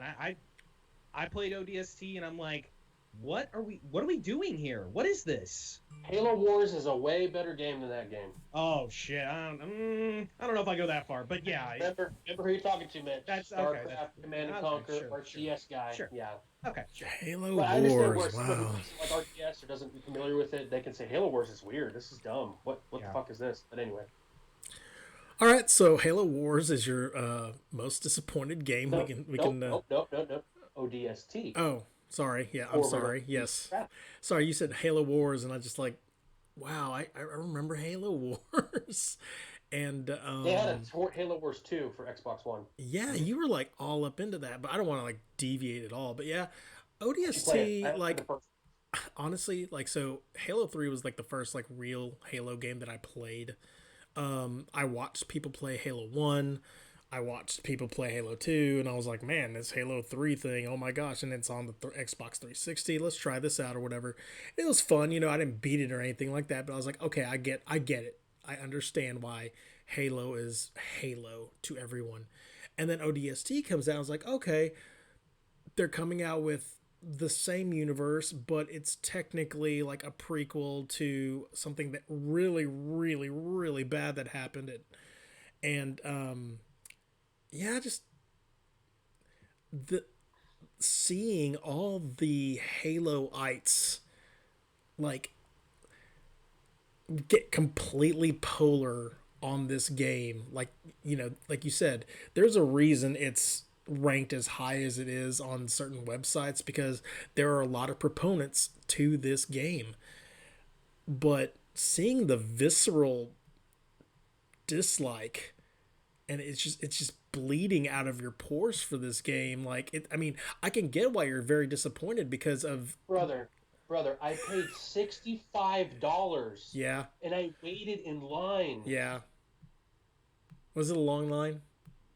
Yeah, it was going. Okay, so Payless. Remember, it used to be Payless right It was there. a Yeah, Halo yeah, line. yeah, yeah. Oh, yeah. No, It, that's a dumb it was question. going around the store, in between the two stores, Payless where it was there, Payless, the shoe store, and then the GameStop. It was going around the building, and then as you're going around the building, there's a staircase to the dumpster. I was by the dumpster, Yeah. and what I should have done with those fucking Oh games my is put them in gosh. the dumpster. Well, man, Jesus. that's Trash. disappointing. Moving on. Oh boy, that's oof. All right, let's lift up some spirits. What's the most surprising game that you liked? So I've never been like a horror fan. I'm not saying I'm too wussy to play it, or Horror. I just don't want to Horror. games, horror games, horror games. Whatever, you know what I'm talking about. RE7, Until Dawn. So I played Until Dawn, and I randomly, remember I streamed that on YouTube when I was streaming from YouTube, and I was like, wow, this is a feeling I've never had before. Like I was scared. The music in it, the darkness. It's just perfect. And Mitch is playing it right now, so I won't give any actual details of the game. But overall, it's well put together, And I like that feeling. So I was like, you know what? Later on down the road, people were talking about RE7, and lo and behold, PS Now for 90 days had RE7, Resident Evil 7, Biohazard. I was like, hell yes. Now, a lot of people probably waited until closer to Halloween to play it, but I went and played in September. I don't care. And I absolutely love the feeling of that game. Now, as you're playing through it, you gradually get used to the randomness of these creatures coming at you and stuff like that. But at the first 4 hours, good 4 or 5 hours, because it took me 9 hours to beat it, because I took it slow and whatever. And I just felt like, holy crap, did you see that bug bitch? Did you, Jack almost, it's just overall, just the feeling of a game like that, it's just incredible. Now, granted, it's fear, it's jumpy, but that's why we play these video games and talk about it. It's about the feeling. Yeah. Right? 100%. And that's what I got out of RE7, and that is why, actually, you're going to ask me the question. That is why it's now top. You're going to ask me the question later on my favorite game. It's tied, if not beating, Wildlands, and we'll go over that in just a second when you ask me the question. Sure. Spoilers. Spoiler alert. I've been proud of you for a lot of things in your life, like starting a family, holding a great job, being a great salesman at what you do, just being a great brother to me. And definitely, like, the fact that you played this game, I was like, man, I feel like this weird sense of pride for you. Because I'll even say this, like, I would not touch that game with a 10-foot pole. Because I've watched my way through that game, not just in your gameplay, but I've seen it before, whatever. That game stirs up lots of memories of me just, hey, it's 11 o'clock. What's this movie? I've never seen Texas Chainsaw Massacre before. Right. And that was the dumbest thing I ever did, was watch that thing late at night. And that game, I mean, it literally is Texas Chainsaw Massacre, the game. Save, like some of the supernatural stuff. And I mean, watching it at the very beginning, I was like, oh my God, what's he going to do? And then, like, obviously, I'm just screaming at my phone. Like, why can't you find the ladder? What are you doing here? Like, you weren't progressing at all. And I'm like, it's like one of those things where I'm like, okay, I need to text him because he's literally legit just walking around a house and the game's never going to progress. Spoiler alert for the people who haven't played it. When you lose your hand Man, that was the perfect Norm situation. For those of you who listen to the ticket, when I said, "Hey, anybody got a hand? Can you give me a hand or something like whatever pun I said?" God, Everyone in the chat was like, "Good God!" And then even Mean Green's like, "Good God, is this Norm from the ticket?" It it's is. no, it's yeah. Awesome. You're in your 30s, Norm. Yes, Yes. Let's sounds talk Norm to about me. sports.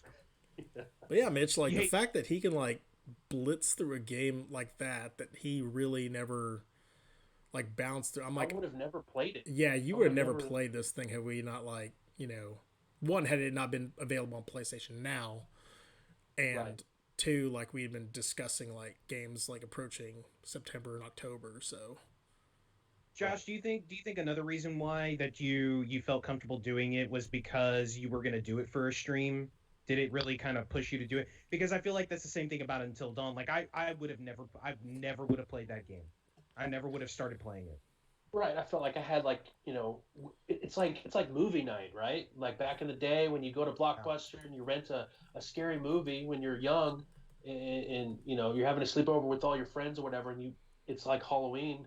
It's kind of like that feeling, like, hey, I've got someone else watching, and at the Yeah, same time, y'all can laugh at my mistakes, my exactly. scares, and yeah. Yeah, and you have the memory ingrained in, those and I have it on damn YouTube. So damn yeah, clips.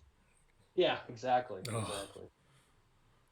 And now I watch the game again now, other people streaming it, and I know exactly what happens. oh yeah, And Yeah.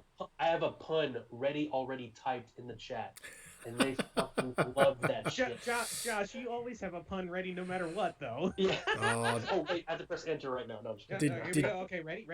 Here it is. Got it. did you jump Got in 'em. Sheamus's today? No, I didn't. Did he I do did.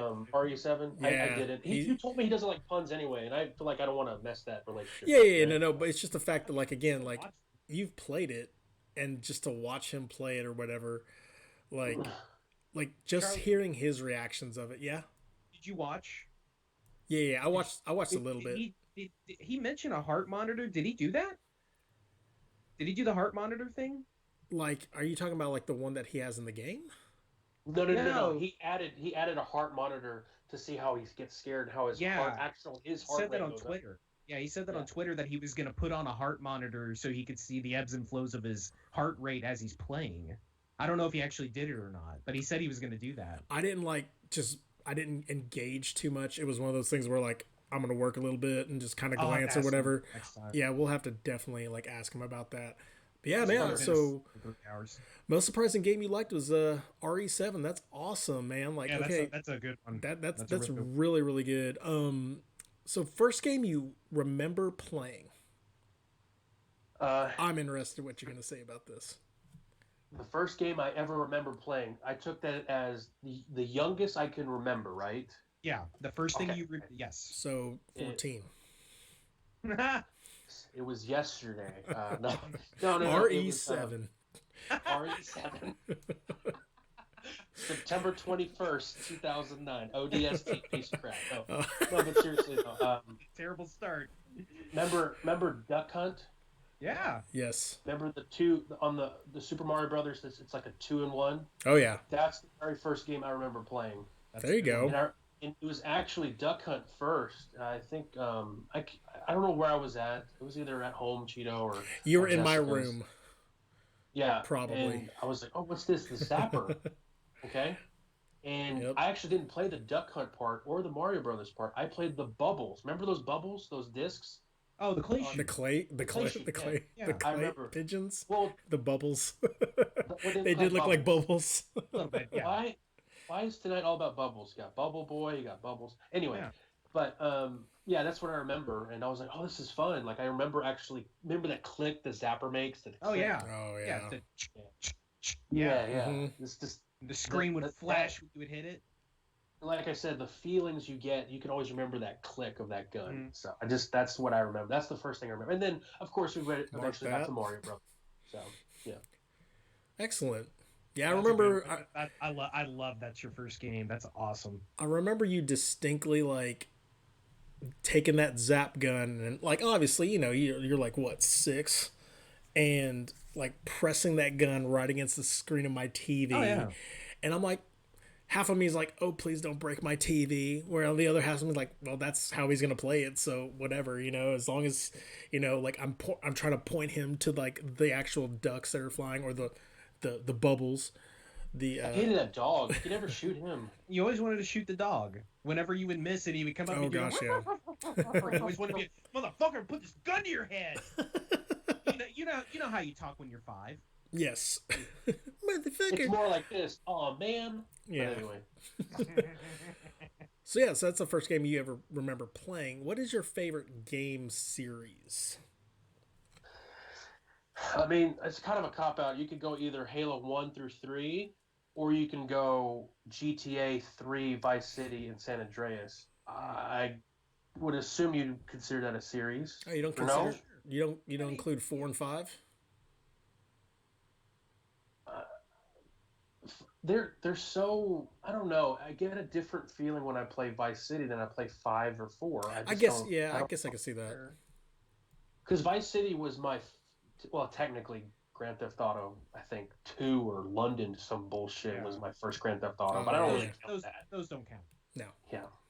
Bird's eye view my ass. Anyway, what was I saying? Vice City was the first one, and yeah, it's either going to be that route, because I have so many great memories of both of those series. Unfortunately, I've never played Mass Effect, or I liked Gears of War, but I never was really married to it, like y'all, you know what I mean? Not saying that's bad choices, No. It's just, that's where I differentiate my path of gaming, I think. Sure. I'm more of the shooter type, strict first-person shooter type, and then, stealing cars and killing people. But anyway. Blowing shit up. Blowing shit up. I don't know. But yeah, that'd be my 2. As far as the memories, like I was telling you about, like Halo 1, I remember. Chino, I don't know if you were there, but it was Jessica, Nick, and then Jessica's like friend's friend or something, and then his friend was there. Okay. And I did 1-on-3 on Halo, the first one, and I beat the shit out of them. I just had my pistol, boom, boom, boom, boom. And Nick, you can correct me if I'm wrong, but yeah. And then Halo 2, I mean, that Scarab coming out, remember that big ass thing? You're in a tank, a Scorpion tank, that is. Yeah. That's just great. And then Halo 3 beating the game, that's just a good feeling. Halo 3 is so wonderful. Yeah.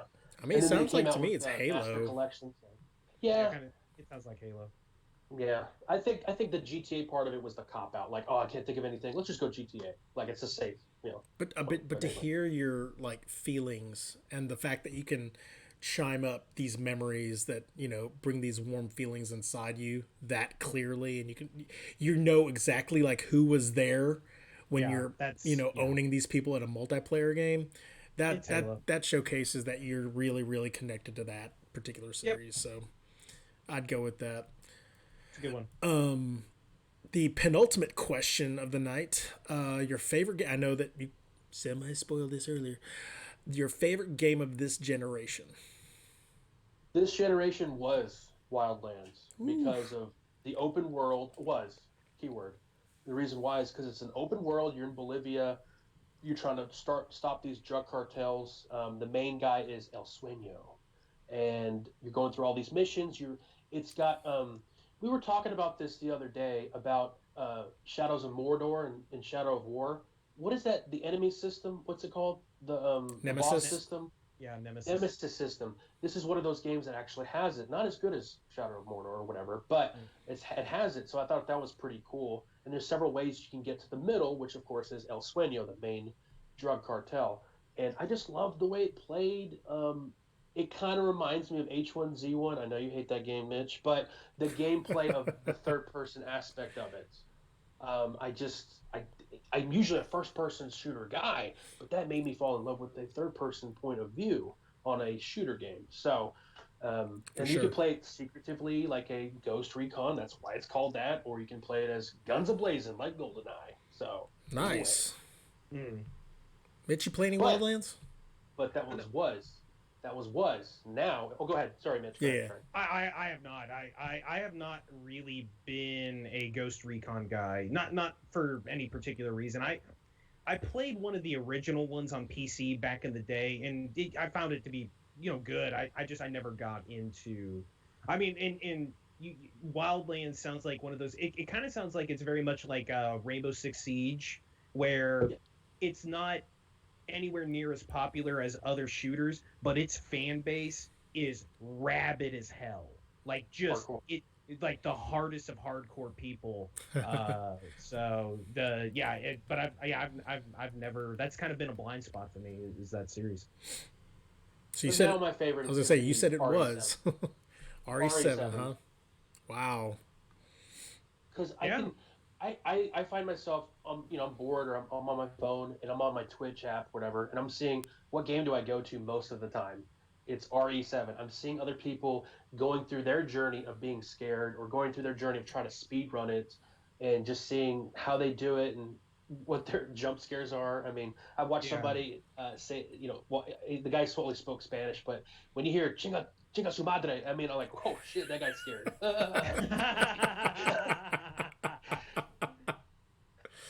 But anyway, that's why it's number one. Can I ask you a question?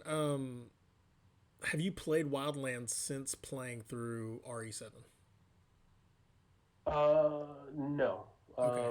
If I have, it was very brief. Okay. Wow. Okay. So you may have done another lunchtime, 30, 40-minute thing, but you haven't played it much lately, I don't think. Wildlands is tricky as a streamer, just to be upfront with you. So yeah, because I was gonna say like it might be recency. It's not as popular. Right, Yeah. It's not as popular. You've got about roughly anywhere between 20 and 40 viewers at any given time. Huge following, but not everyone's going to that game. They're concentrating on other things. Yeah. Not Breakpoint, because everyone who played Breakpoint went back to Wildlands for a little bit and stopped playing. Yeah. Breakpoint was Stratford, so. See, sometimes it's recency that lends itself to, oh, this is my favorite game of all time. Like I land myself in that position a lot. But the fact that like Mitch said, you may have jumped back into that world like in a very, very short stint. And the fact that you find yourself, like you said, when you're on your Twitch app, you're like, what game do I want to look at, and what game do I want to see other people play? And like, even though you've played it and beaten it, you're just like, I gotta see what part you're on. I gotta drop a pun in there too. There's actually two games I always go to now. It's gonna be RE7 or Hitman 2. Nice. I enjoy it. Hitman, so. Yeah. dude. Hitman is Play more it's Hitman, I'll something watch. else, man. Oh yeah. Yep. Man. Oh man, so But that was of this generation, though, guys. oh yeah, Yeah, no, yeah. totally, yeah. That was this generation, but now we're talking about Eva. Oh. The favorite game ever. You two guys already know. It's Vice City, baby. Yeah, it's Vice All City. right. You Yeah. want to talk about the easiest answer of all time? It's fucking Vice City. I could have sold my house on that. I've got Vice it on City, PC. brother. I've got it on mobile. I've got it on my PS4 now. I've got 2 PS2 copies because I used to sell on eBay like Mitch did, and I've got it. I think I've got it on Xbox for some weird reason, but yeah, at Vice City, hands down. I mean, it's got the greatest soundtrack. I can pick up and play it. Now, granted, it takes like 5 minutes to load. Not even that, like 2 minutes to load because it's on the PS4. Yeah. Play it for 30 minutes, but I can go back to it. It's a game you can go back to constantly. There's speed runs for it. There's so many things you can do in that game, and it's not like GTA 5 where there's actually more to do, or San Andreas. A lot of people say, "Oh, San Andreas is the best one," or GTA 5 is the best one. To me, it's Vice City. My brother bought it for me for Christmas. My mom got me a 19-inch TV. It's a Sanyo. At that time, it was a big deal. I was like 10 or 11 years old. And it was like, and also he got me the strategy guide. So I got to know every car, the Banshee, God, the how big is that Infernus. strategy guide? It was thick. It was like there's a big mother. yeah, and it was just an amazing thing. And I remember the first time I picked up the control. Now, Cheeto, he bought it, so I let him play it first. But then it was my turn, and the first thing I did is freaking jump in a bus and driving it and crashing it into police cars. And I'm like, oh my gosh, this is an amazing game. Yeah. But the thing is, at the time, I jumped into the slowest vehicle you could get picked into. the slowest thing. Yeah. But when you get momentum and it's going, you can crash. Yeah, it was. Yeah, awesome. you But got then police cars trying to like ram you, and you're just like, nope, Go away. You're Derrick Henry fist or Throwing Josh stiff Norman arm. away. Yeah, you're throwing Josh Norman away. How Yeah, it's changed with GTA today is like, what do you have? Like, what's your skin? What cars do you have? Did you get that new DLC, etc.?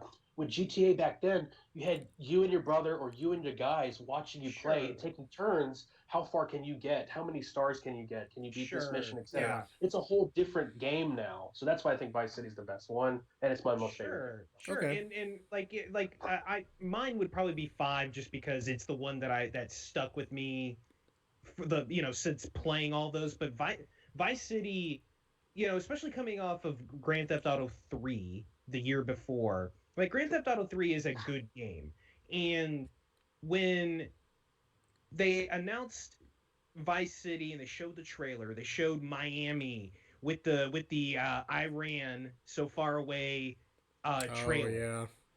Like That it was, gave me goosebumps. and then you hear Ray Liotta's voice as the main character. Yeah, forgot to mention that. Yeah, Like you want to talk about a trailer. Vice City might be, aside from maybe the Metal Gear Solid 2 trailer, was the first trailer where I was like, this shit gets me going like movie trailers do. mm-hmm. And it's like literally the first one that sold you the game based on the trailer alone. And and then the game itself, especially for the time, is fantastic. You talked about the soundtrack. It's an incredible soundtrack. Mm-hmm. Which we can't play anymore. Which you can't, I was about to say, you can't play it anymore on Twitch. Oops. But no, it's good. And watching you play it, Josh, it looks like a game that it probably doesn't hold up 100% like it did back then, but it holds up really well. Like it still looks like it plays pretty well, and looks like it's still a very, very good time. Remember the name, Tommy Vercetti. Yeah, remember my name, Tony. Yeah, just God, it's so good. Mm-hmm. That's a good one. That's a fantastic one, and also the easiest answer ever. Oh, right, because you know me. Yeah. Yeah. Oh my God, that was awesome. That was really good. I knew that we were in for a really, really good time when you're just telling me like you wrote all these down and you're like, oh my God, like, man, you're like going to town with this or whatever. And just the fact that you're pulling these out of your hat tonight. I take this serious. I can't only imagine. Yeah, no, totally, man. I'm so glad. Yeah, it was very good answers. Yeah. I another thing that I love is that your favorite series is Halo, but you shit all over ODST. But I don't mean that in a negative way. Your favorite series can also have your most disappointing game in it. Like I don't think I'll give you a perfect example, Mitch. Perfect example. Final Fantasy X2. Oh yeah. Or Final Fantasy 13 for me. Like Final Fantasy, the series is one of my favorite series, but there are some fucking stinkers in that series. Charlie, you talked about Dead Space, where Dead Space. I love the Dead Space series. Dead Space 3 can. Nope. Right. And so it is not a Dead Space game. Yeah, one of your favorite series can have disappointing games on it. Andromeda. Yeah, no, yeah. Well, they killed Mass Effect. Yeah. But anyway, that was good, Josh. That was really good. Thank you, man. And anyway, that was our topic of the show today: video games of our lives, with our guest host Josh. Now it's time for the lovely segment known as the mailbag.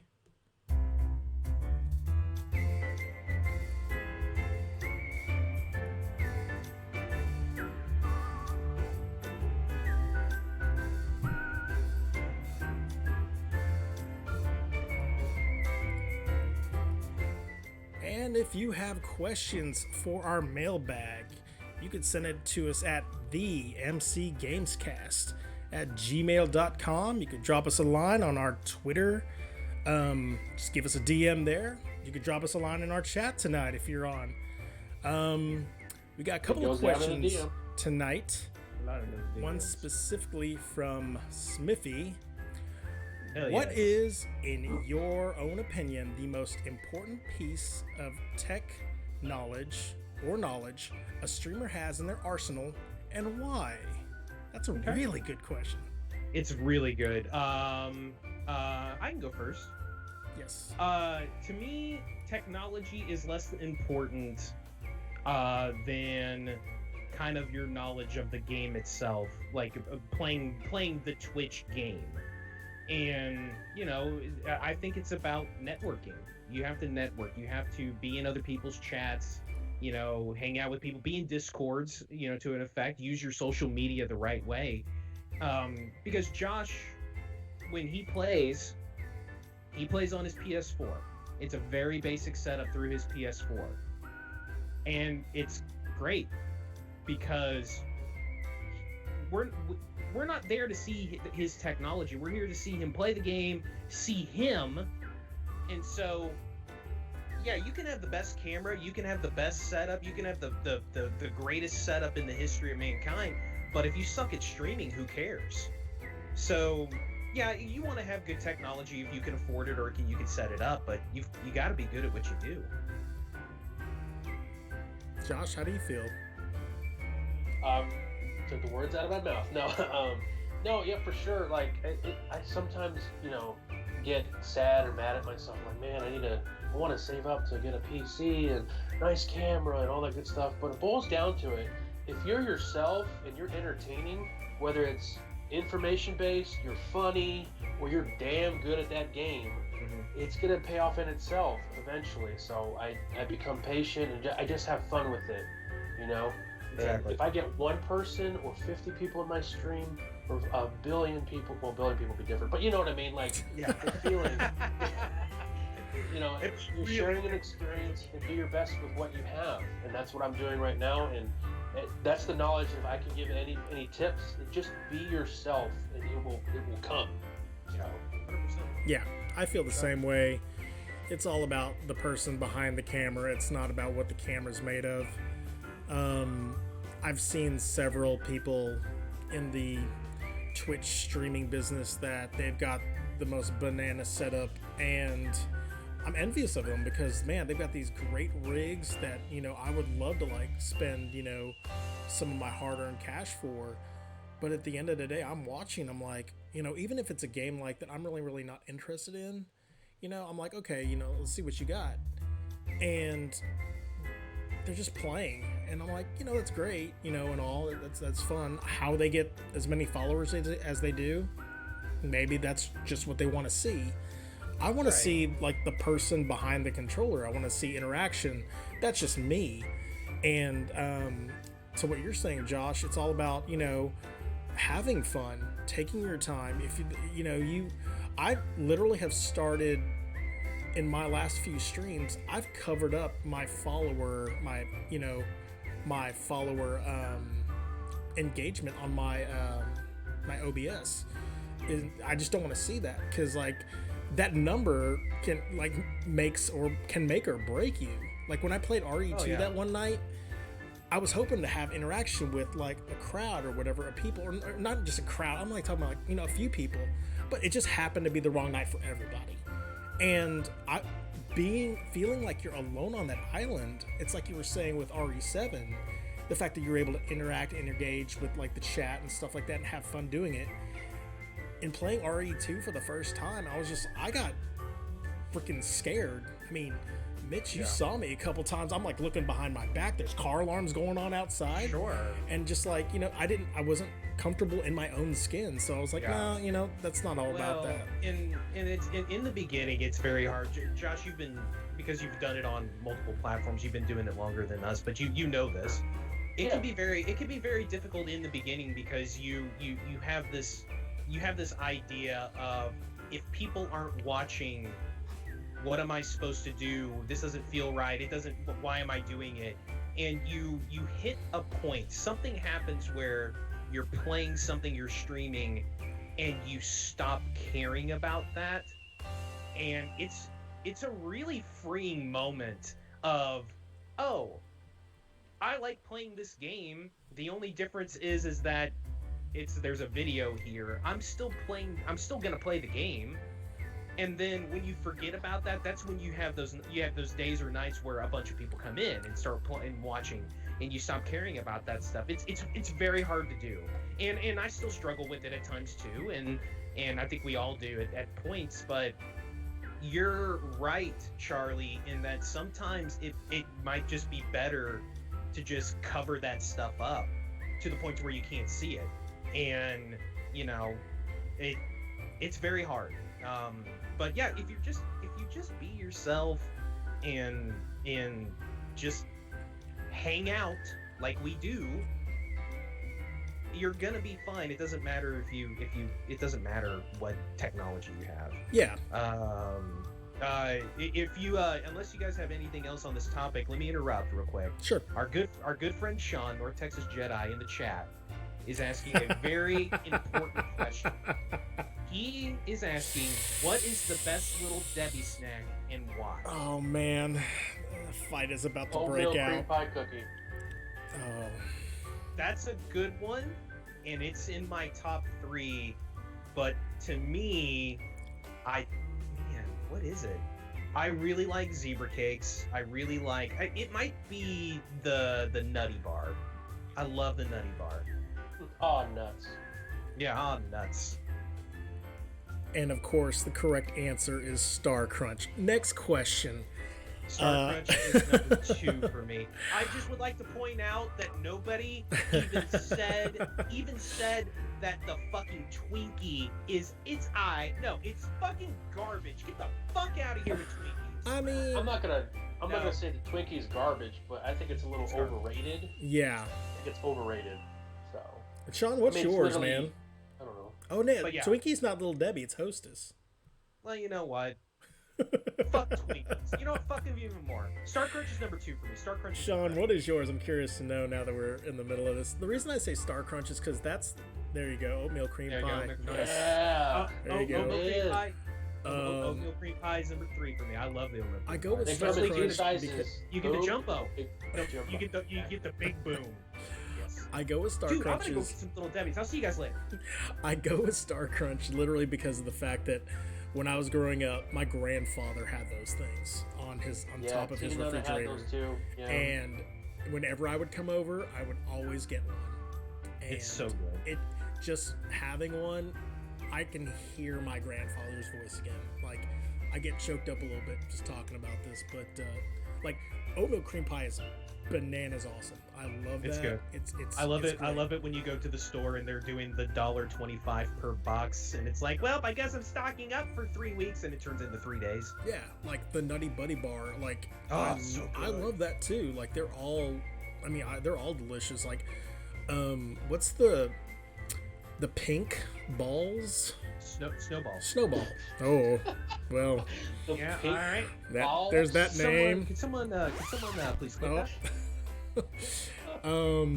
Did By the you way, guys? the oatmeal cream pie is also in Honey, I Shrunk the Kids. Remember they found the random. Oh, that's right. Right.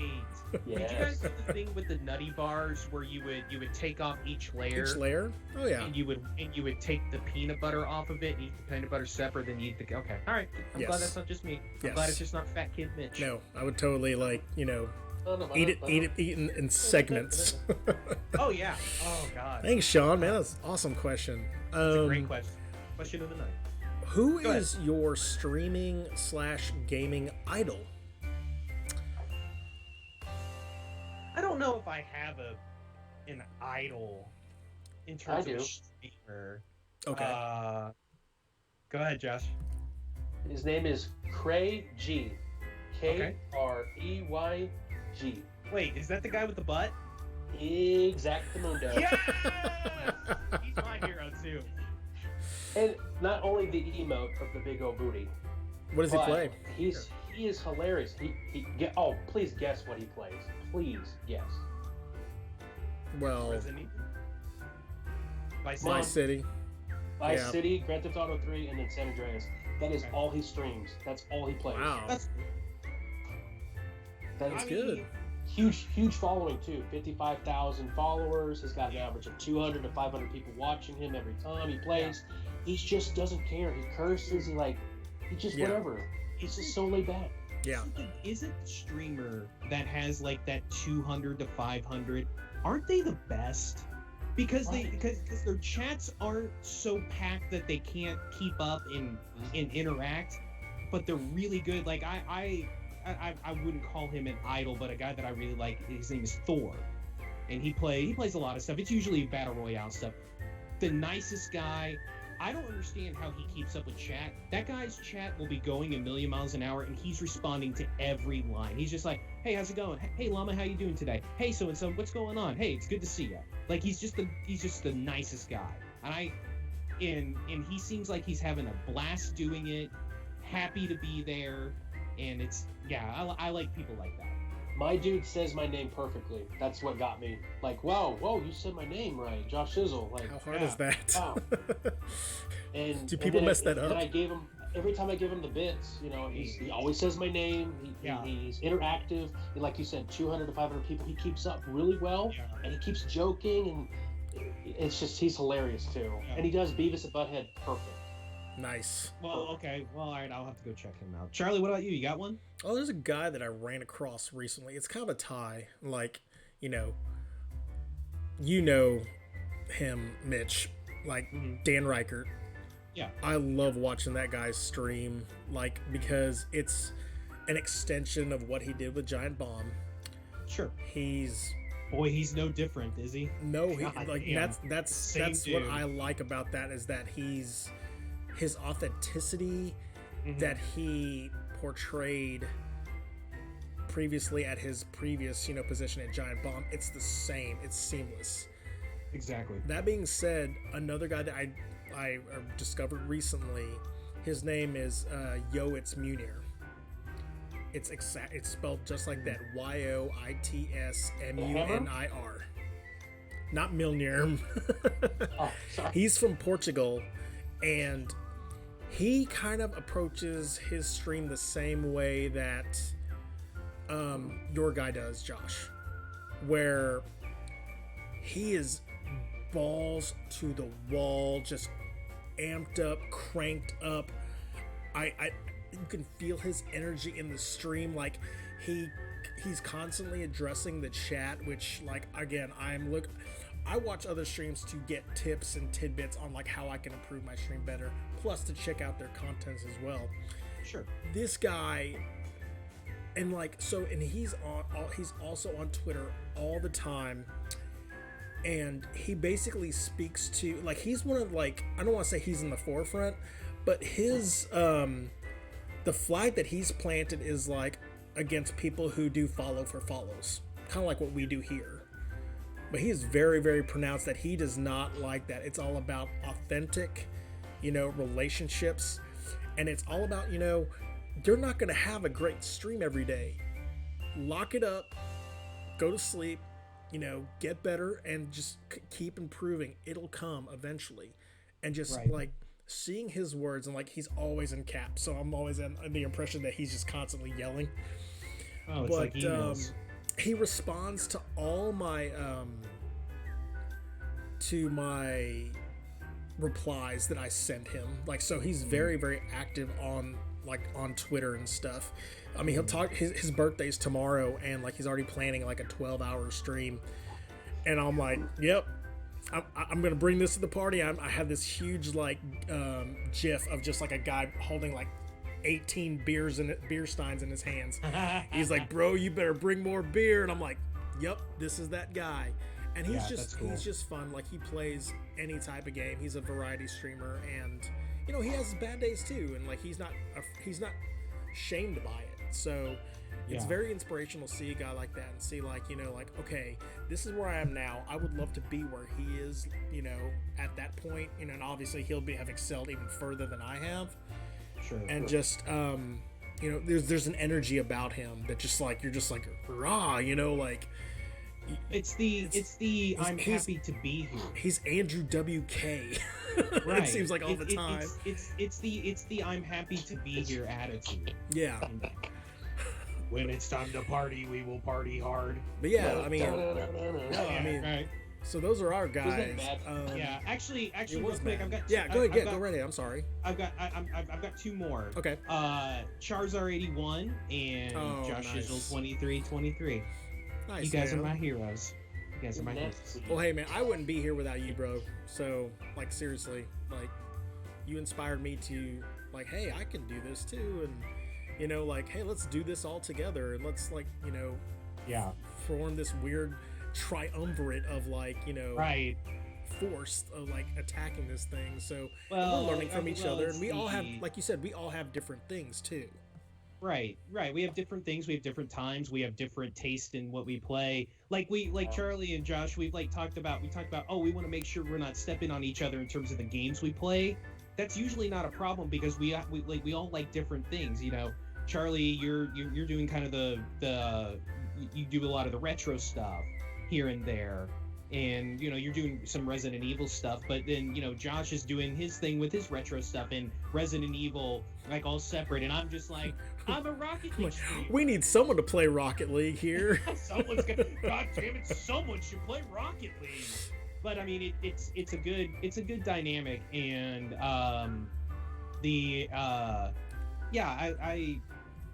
it's good stuff. It's good stuff. But yeah,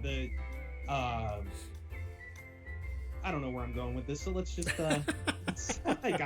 Let's move on. Oh. Let's move on for the sake of time. Let's move on. Okay, so another question: with 2020 so far being one to forget, what are you looking forward to upon 2021 with future releases, etc.? Well, I know Charlie's. I don't. It's so weird because of the. Oh God, no. COVID-20. Sean, you're gonna get banned. If that happens, yeah, you're gonna get banned, Sean. I don't know. It's weird because like the with the new consoles and then with COVID, it's really difficult to kind of figure out, aside from a few games here and there, like what's really on the horizon. Like the games, like we know a couple of Sony's with the Horizon sequel and then God of War, which I assume that's yours, Charlie. But like for me, like Fable, it's on my Twitter banner. I mean, Fable is not a 2021 game. That's not happening. There's no way. You know, the Elder Scrolls is way far off, and so my style of game, my type of game, I'm not really sure what's on the 2021 docket. I mean, there will be stuff, but I don't know. I can't really think of anything. Josh, do you have anything from 2021 that you know of that you're? Resident Evil 8. Oh, that's right. Yeah, that's the right. Village. The Village people. I mean, the Village. That'd be a weird game. YMC. No, but anyway. No. Resident Evil 8, and because of I found Hitman to be very entertaining. Hitman 3. Yeah, Hitman 3. Yeah, that's right. That is next year. So I mean, these aren't like, oh, I gotta get these games. I mean, I'm going to get them. I'm excited for them to come out. Sure. But you know, if the time comes, I have the right system or whatever, I'm gonna get these games. Yeah, for sure. Charlie, go ahead and jizz about God of War. Before I do that, if you had bet me money that Josh would have said anything in regards to Resident Evil, right, ever, yeah, you would have lost all that money. I would I'd be living on the street right now. Yeah, you'd be. No offense, bro, but like I just never thought. I mean, I'm glad. It's awesome. Oh, you're right, Cheeto. You're right, because I remember back in the day when you lived at T Nunna's, our aunt's house, and you know JoJo was across the street. Y'all played Resident Evil 2. That wasn't my thing. I was like, this is scary. I'm not touching this thing. But now it's so different. Like, today, I'm all about it. You know what I mean? Yeah, for sure. So yeah, God of War, Ragnarok, God of War 2, whatever you want to call it. Oh man, like how little of a teaser at the end of that state of play can just shake my foundation and make me go, yup, I was already going to order a PS5 because of Miles Morales Spider-Man. Yeah. But the fact that like that sucker was at the very end, because I mean I completed that game to fruition, and the ending is just like blows my mind on where that it could go. Right. it And took me a while to beat the game too. Yeah. And so I mean, I'm completely speechless. And, like, you know, obviously I want to see more, but the idea that, like, they said that it was going to be 2021, I couldn't believe that they had held it in this long. I couldn't believe it either. And I'm like, when they said, like, we got one more thing, and all of a sudden I'm seeing this weird, like, etching, and you see the runes pick up, I'm like, oh my god, it's God of War! Yeah. I get giggles now just talking about it. So. Well, and it's funny because I joked with you, Charlie, after that when we were talking about it on that next podcast. It's like it was all it was the thing. I did the same thing with Fable, with that thing. Yeah. There are series where they could just be like, hey, this is coming, and then run away, where you're like, God damn it, Game of the Year! Like, that's just how it goes with some certain series, and for me, Fable, coming off of Fable 3, that was for me, but then, I can totally understand that. Yeah. I mean, hell, they did that when Fallout 4, which, in the end... Great game. But when Fallout 4 was first teased, I was like, I remember that walk with you and Cody being like, oh god, it's happening, and then you were gonna order the little bracelet. I was gonna get I was gonna get the Pip Boy. I'm glad I didn't. But was that your ODST? That was my ODST. Oh yeah. Man. Oh yeah. So and I don't think it's Fallout 4's fault. I think it's Fallout 3 and New Vegas' fault, because I played them so much of those that because it was too close to the same of those, it just disappointed me. Like, I don't think it's a bad game. It just didn't hit like the others. Sure. But yeah. So yeah. All right. Well, so what's one game you would continue to play even if you knew that you would never get any better at it than you are today? For example, if you knew you'd be stuck in Platinum in Rocket League forever, would you still play it? Like, there's no room for improvement there. Yeah, I mean, Nick gave me this question, so yeah, I mean, Rocket League is one of my answers, but like another one for me was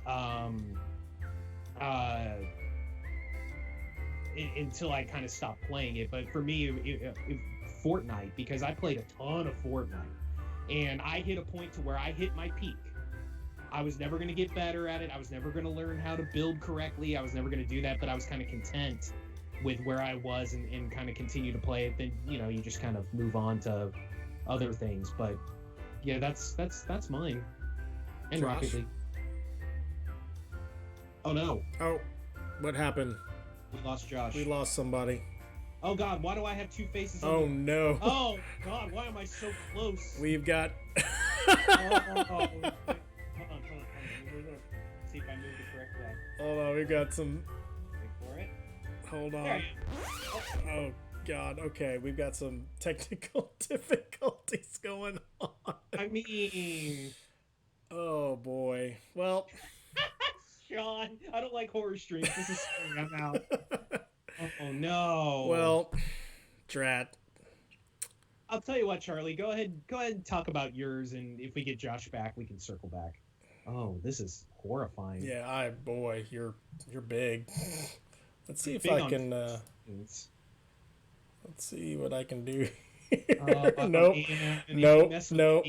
Yep, never mind. No, you're not doing anything. You're just making me disappear.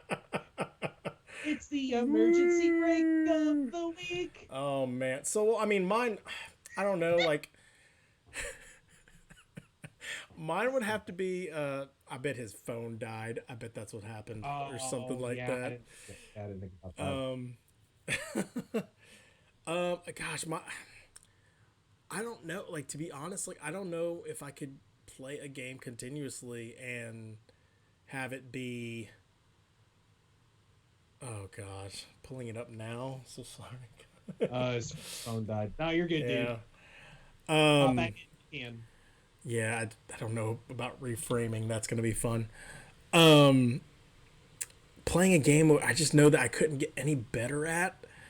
I don't play competitive games like you guys do. Like, maybe like maybe Gears of War.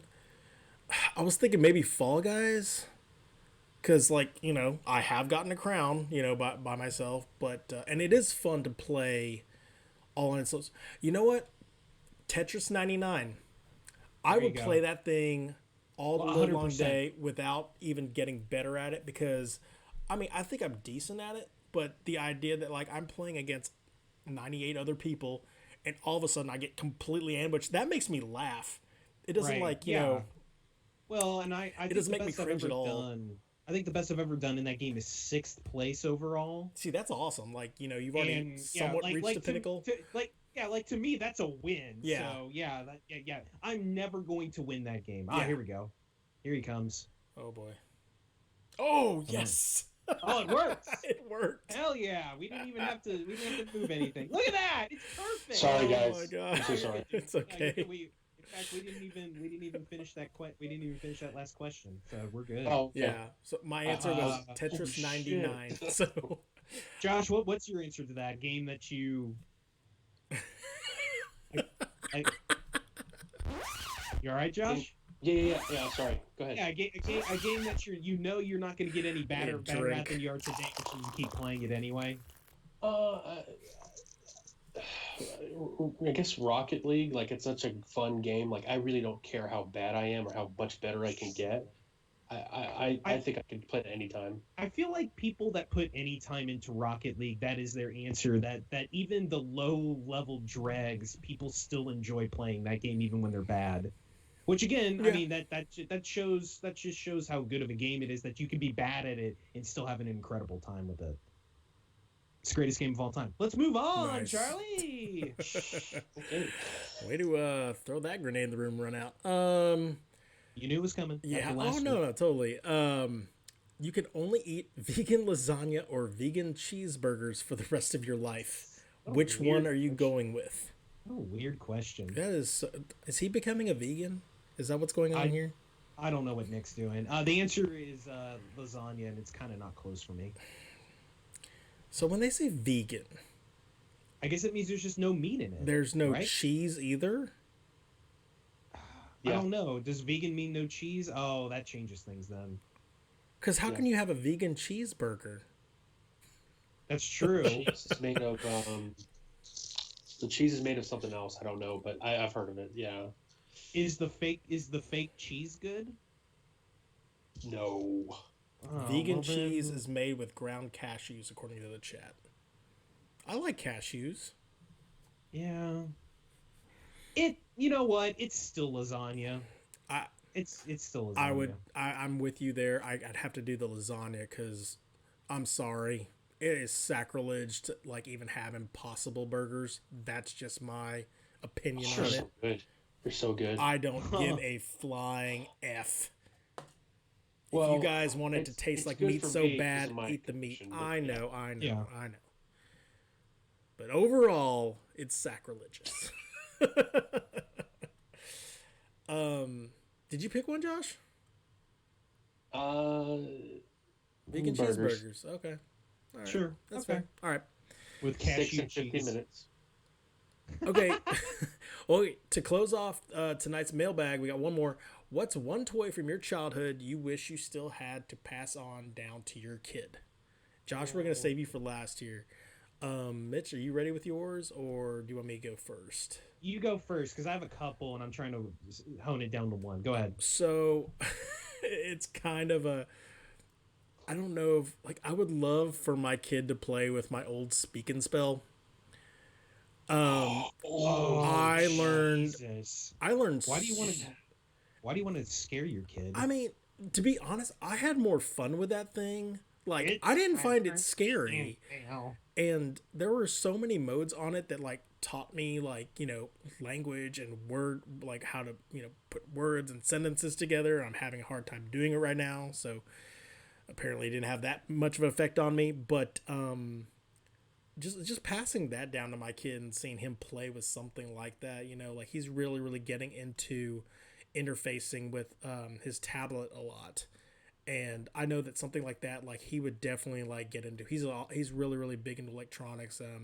Not really into the gamer thing yet, like his cousin is, but he's really, really loving like playing with the electronic stuff.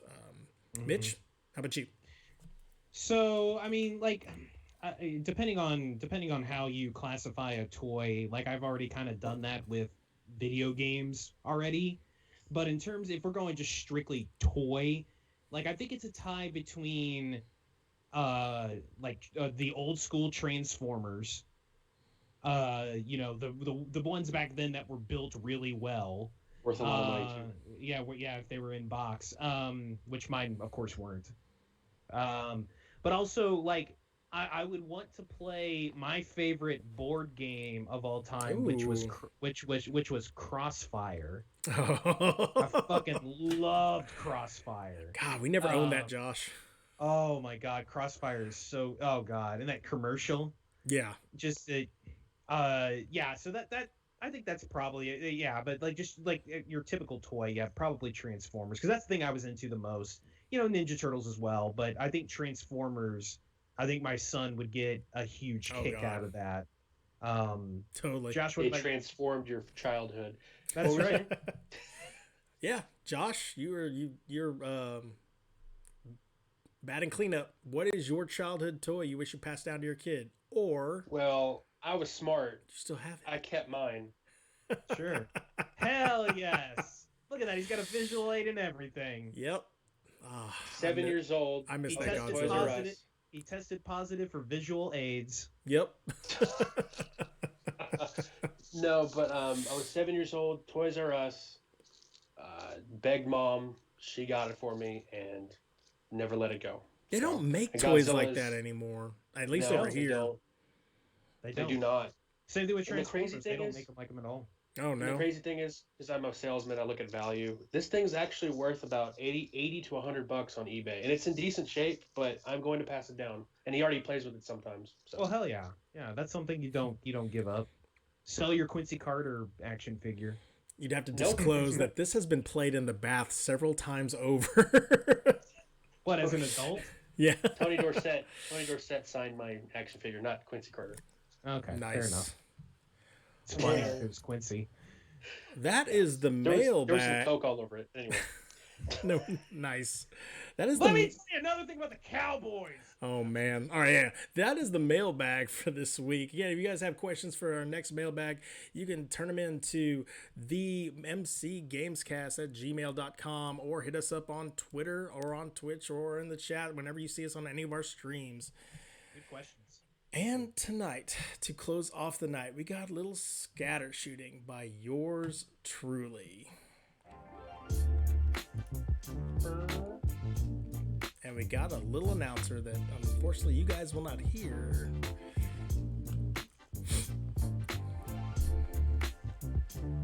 Hello, listeners. This is Scatter Shooting with your host, Charlie. Take it away, Charlie. Thanks a lot, buddy. Appreciate the introduction.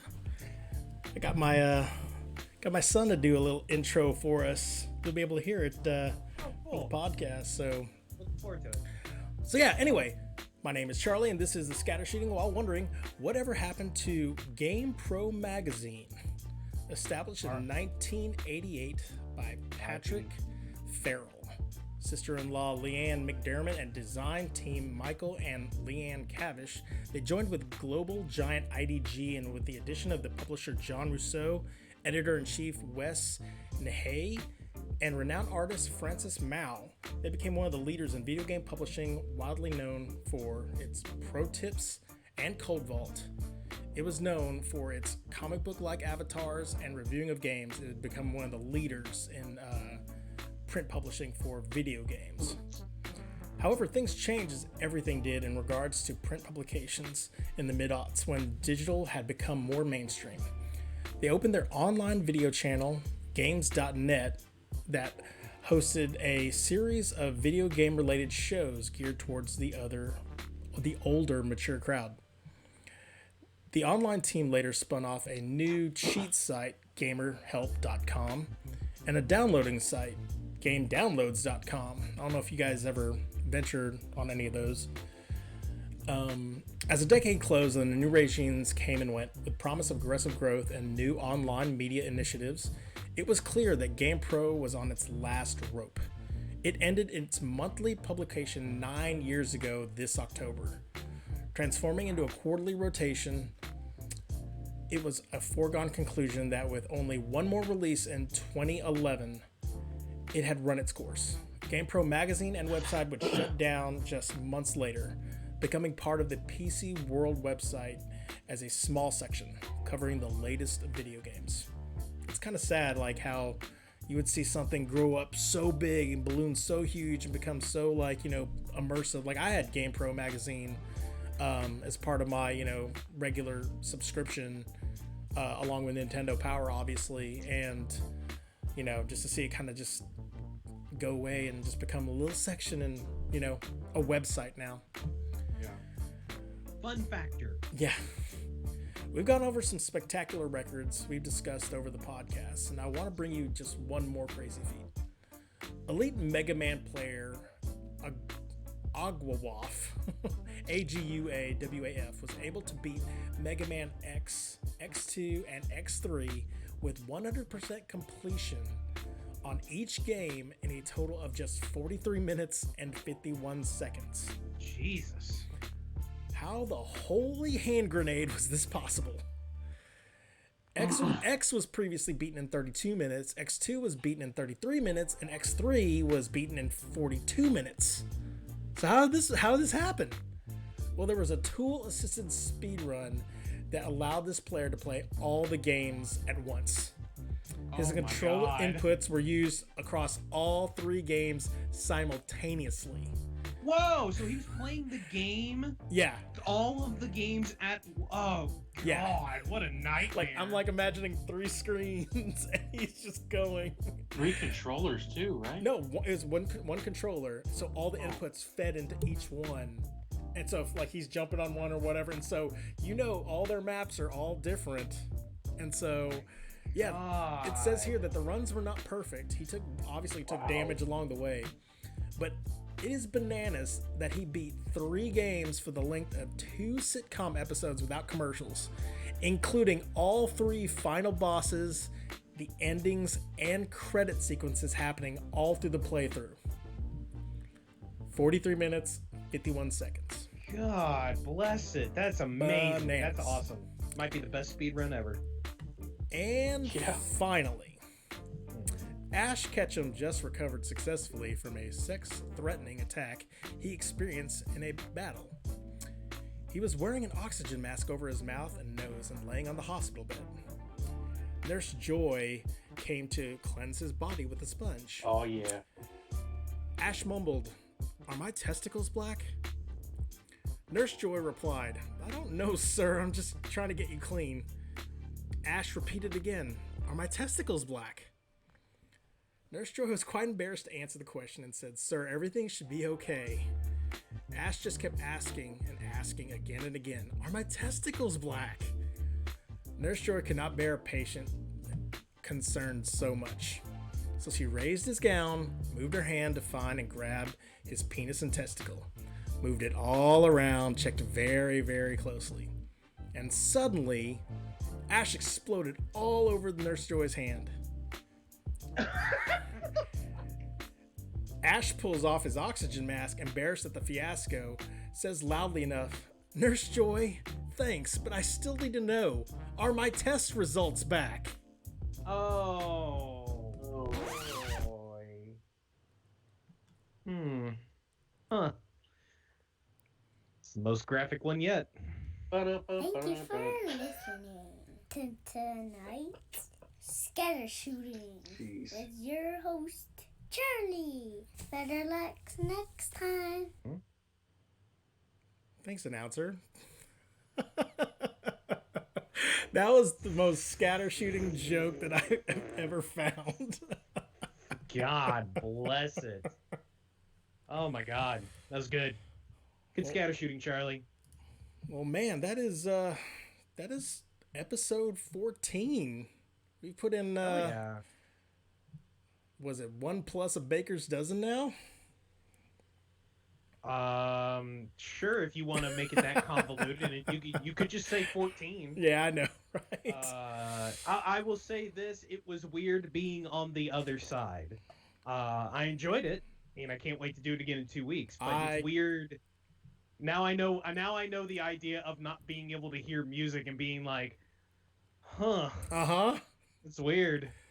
Well, it's gonna be But, fun watching the beginning of this thing, and then Josh dropping out, and then Oh my god, the beginning My bad. is My bad. No, you're good, dude. oh no, The, you're totally the beginning, fine. The beginning was magical, and I loved it so much. All right, Charlie, take us out. Josh, I wanna thank you for jumping in on to the stream with us. If you got anything to plug, brother, for this week, Yeah. you doing anything? I'm gonna come back with How's that Hitman. thumb? I'm not sure when, but my thumb's feeling a lot better, so I'm ready to play and stream and have some fun. Next one's gonna be Hitman 2 for sure. Good. Josh Henderson All right. 2323. Come on Yeah. down. Yes. Yeah, it'll be good to have you back. It's been lunchtime has been weird not seeing the notification. Right. Yes. What about you, Mitchie? we Well, looking? I'll be back, of course, with a little bit of that Rocket League. I think I'm going to stream some of that Genshin Impact sometime soon. I have not given up on Until Dawn. I just want to let everybody know that. But obviously, with my big break, there's no way I will finish it for Halloween. So I don't know if I'm going to play it this weekend for Halloween. I do want to still try to do something Halloween night kind of special. I haven't figured out what that is yet, but it'll be something along those lines. Cool, man. You can catch him at Team Llama Squad. And what about you, Charlie? Myself, Charizard81. I'm definitely going to try to get back into Resident Evil 2. I know that I've kind of put it off. Budgets, man. Like, I don't like to bring work into these podcasts, but budgets. Like, We've all they murder. We've all And, taken our breaks. liking, loving Borderlands. I'm loving the Switch. Gosh, I've got so many plates spinning right now that I'm having fun. But thank you, viewers, for watching, and you listeners for listening. For Josh Chisel 2323 and Team Llama Squad, Mitch, Josh, I am Charles81, Charlie. We'll see you next time on the next MC Gamescast.